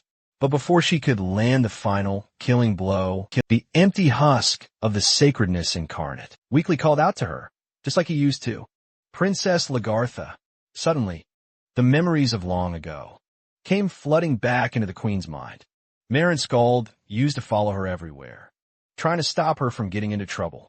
But they could never truly prevent her from doing dangerous things, like climbing to the highest point of the castle. When Mare and Skald failed to talk sense into her, Sir Alicorn would often step in. But the princess simply thought that the people around him, including Alicorn, were worrying themselves unnecessarily. She was destined to rule over her people, so it wouldn't do to fear heights. Besides, she was certain no harm would ever befall her, as long as she had the sacredness incarnate by her side at all times. Alicorn simply smiled at the young lady's naive musings. To ensure little Lagartha became a great queen, Alicorn vowed to always stick by her side. He clearly failed to uphold that vow. Just look at this dude and his musty skeleton now. As it turns out, fragments of the old Alicorn were still present in this hollow husk. He commented on how different the little princess looked, now gaining awareness and senses after all these years. Alicorn then looked at himself and jumped in fright. He struggled to come to terms with what he had become. Look at him. How would you feel if an evil god fed you a tree branch that turned you into an incomprehensible nightmare? For a moment, Queen Lagartha dared to hope this was real. She wished her old friend could recover his mind, and for those fleeting seconds, he did. Until the Wings Incarnate's chilling influence over his mind seized him again on the day Valkyrie fell. Gillo carved a path of royal bloodshed. He blasted his way straight to the throne room, where he thrashed Alicorn black and blue. Gillo endured all this mayhem, just to shove his incomplete world, Tree Branch, onto one of the world's first 6 incarnates. Young Lager was utterly powerless back then. She was just a child, caught in the cataclysmic fall of her promised kingdom. Throughout the years, she and her warrior sisters hunted down endless leads that might help them find the Wings Incarnate. At one point, she actually succeeded. She managed to track down Gillo, despite the monumental difficulty, but it resulted in yet another devastating heartbreak, as Gillo mercilessly slaughtered her sisters in arms, with lightning speed and inhuman destruction. She felt as though she was hurled back to that fateful day, the day Gillo utterly ruined her life and obliterated her homeland. The remnants of Alicorn's consciousness were consumed by Gillo's overwhelming light. Once again, Alicorn's grotesque "I" burst forth from his throat, as the mound of flesh began gurgling twisted chants and deconstructing its own body. It became terrifyingly plain that talk, jutsu, wouldn't work in this monstrous situation. Nadia instantly recognized the dire situation and yanked the queen directly out of danger. Using her sentient roots, she swiftly pulled the queen out of the flesh monster's terrifying range. With safety paramount, politeness can go to hell. Right now, any semblance of Alicorn is utterly gone. In its place is a grotesque, tentacled blob monster. The creature let out a guttural, piercing shriek. Blood frothed from its mouth as that horrifying "I" re-emerged once more. On the other side of the chaotic battlefield, Ruby anxiously monitors Anunta's status. He managed to regenerate most of his ravaged body parts, but he's showing no signs of regaining consciousness anytime soon. And so, Ruby closed her eyes and decided to speed things up a bit. Her body then erupted in flames. The little critter unleashed an alternate form, and it looked absolutely wild. Nadia warned the queen that at this rate, the casualties would be far too great. She suggested that it'd be better to gather the wounded and make a tactical retreat. But the queen, quickly and loudly, shot down Nadia's suggestion. Little Lagartha understands Alicorn better than anybody else. She knows her old friend lost control due to fear, now that he's at his absolute limit. He can't even maintain a coherent form. Retreating is not an option. Lagartha wants to enlist Nadia's help to slay the creature with a single, final blow. That reckless plan was quickly thwarted by the secret weapon's voice, rudely shooing the ladies to get out of his path. Anunta had miraculously recovered and returned to a much better state. His severe wounds, now mere remnants, were utterly consumed by Free, flowing fire all over his body. Queen Lagartha watched Anunta approach, a look of pure fascination in her eyes. She had seen something like this before. This young man must somehow be using the flame spirit. It's similar to Moor's spirit blessing, which enhances her arrows. The flaming dragon himself coolly strode towards the blob monster, every step oozing with raw aura. Like a mindless beast, the blob creature launched itself forward, mouth wide open, hungry to chomp down.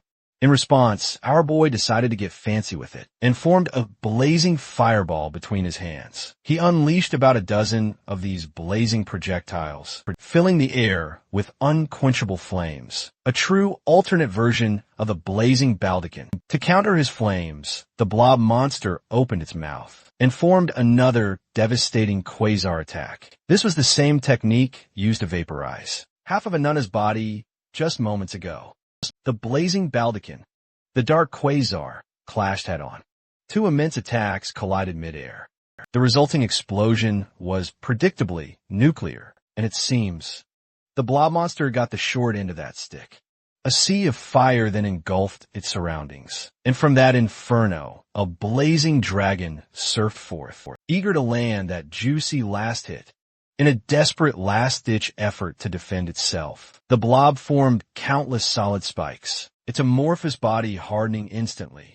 Keeping it simple, Ananta clawed his way right through the enemy's seemingly impenetrable defense.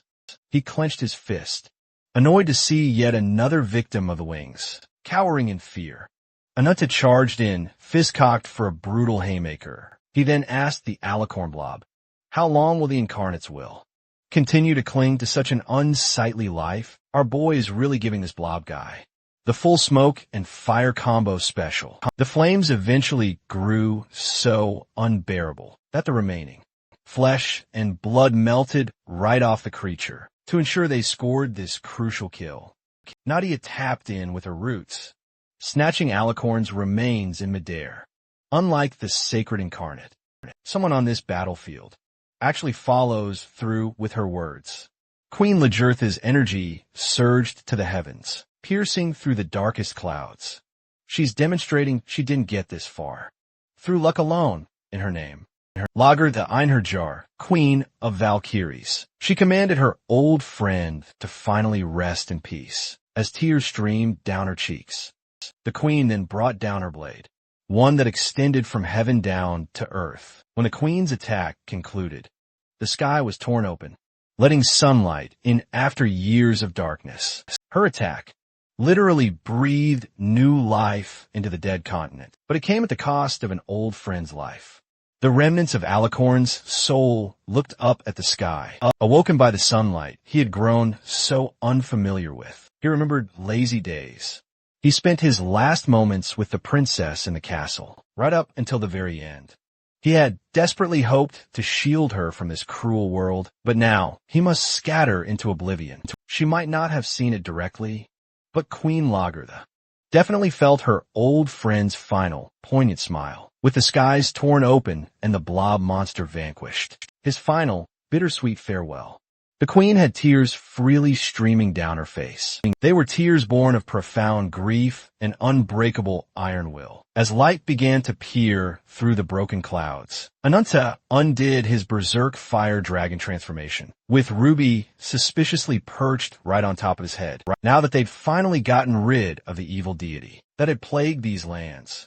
Ananta turned to question his enigmatic little pet about the insane power he had just received. Queen Lagertha knelt before the scattered remains of Alicorn, the incomplete branch that Gillo had cruelly used to tear down an entire kingdom. She remained there, offering her solemn, silent prayer. Nadia then approached the queen, offering her heartfelt condolences. But mourning was a familiar burden for a queen like Lagertha. She had suffered more loss than almost any other soul. Be that as it may, though, she simply had no time to stop and openly weep for every life lost. And though she might have concluded her own fight, her brave soldiers were still out there, giving their all to slaughter the remaining sky serpents. Just as the saying goes, Leviathan must keep bravely marching forward, so that the deaths of their comrades will not be in vain. Up in the tower, the two commanders had also successfully completed their mission and captured that old, slithering worm. And right now, Lupa was giving the old snake a brutal beating and a furious scolding for all the needless casualties he had directly caused. And you know Lupa values her comrades above everything else. She urged Ezen not to even dare think of a peaceful death. In response, the old cult goon merely laughed at her righteous aggression.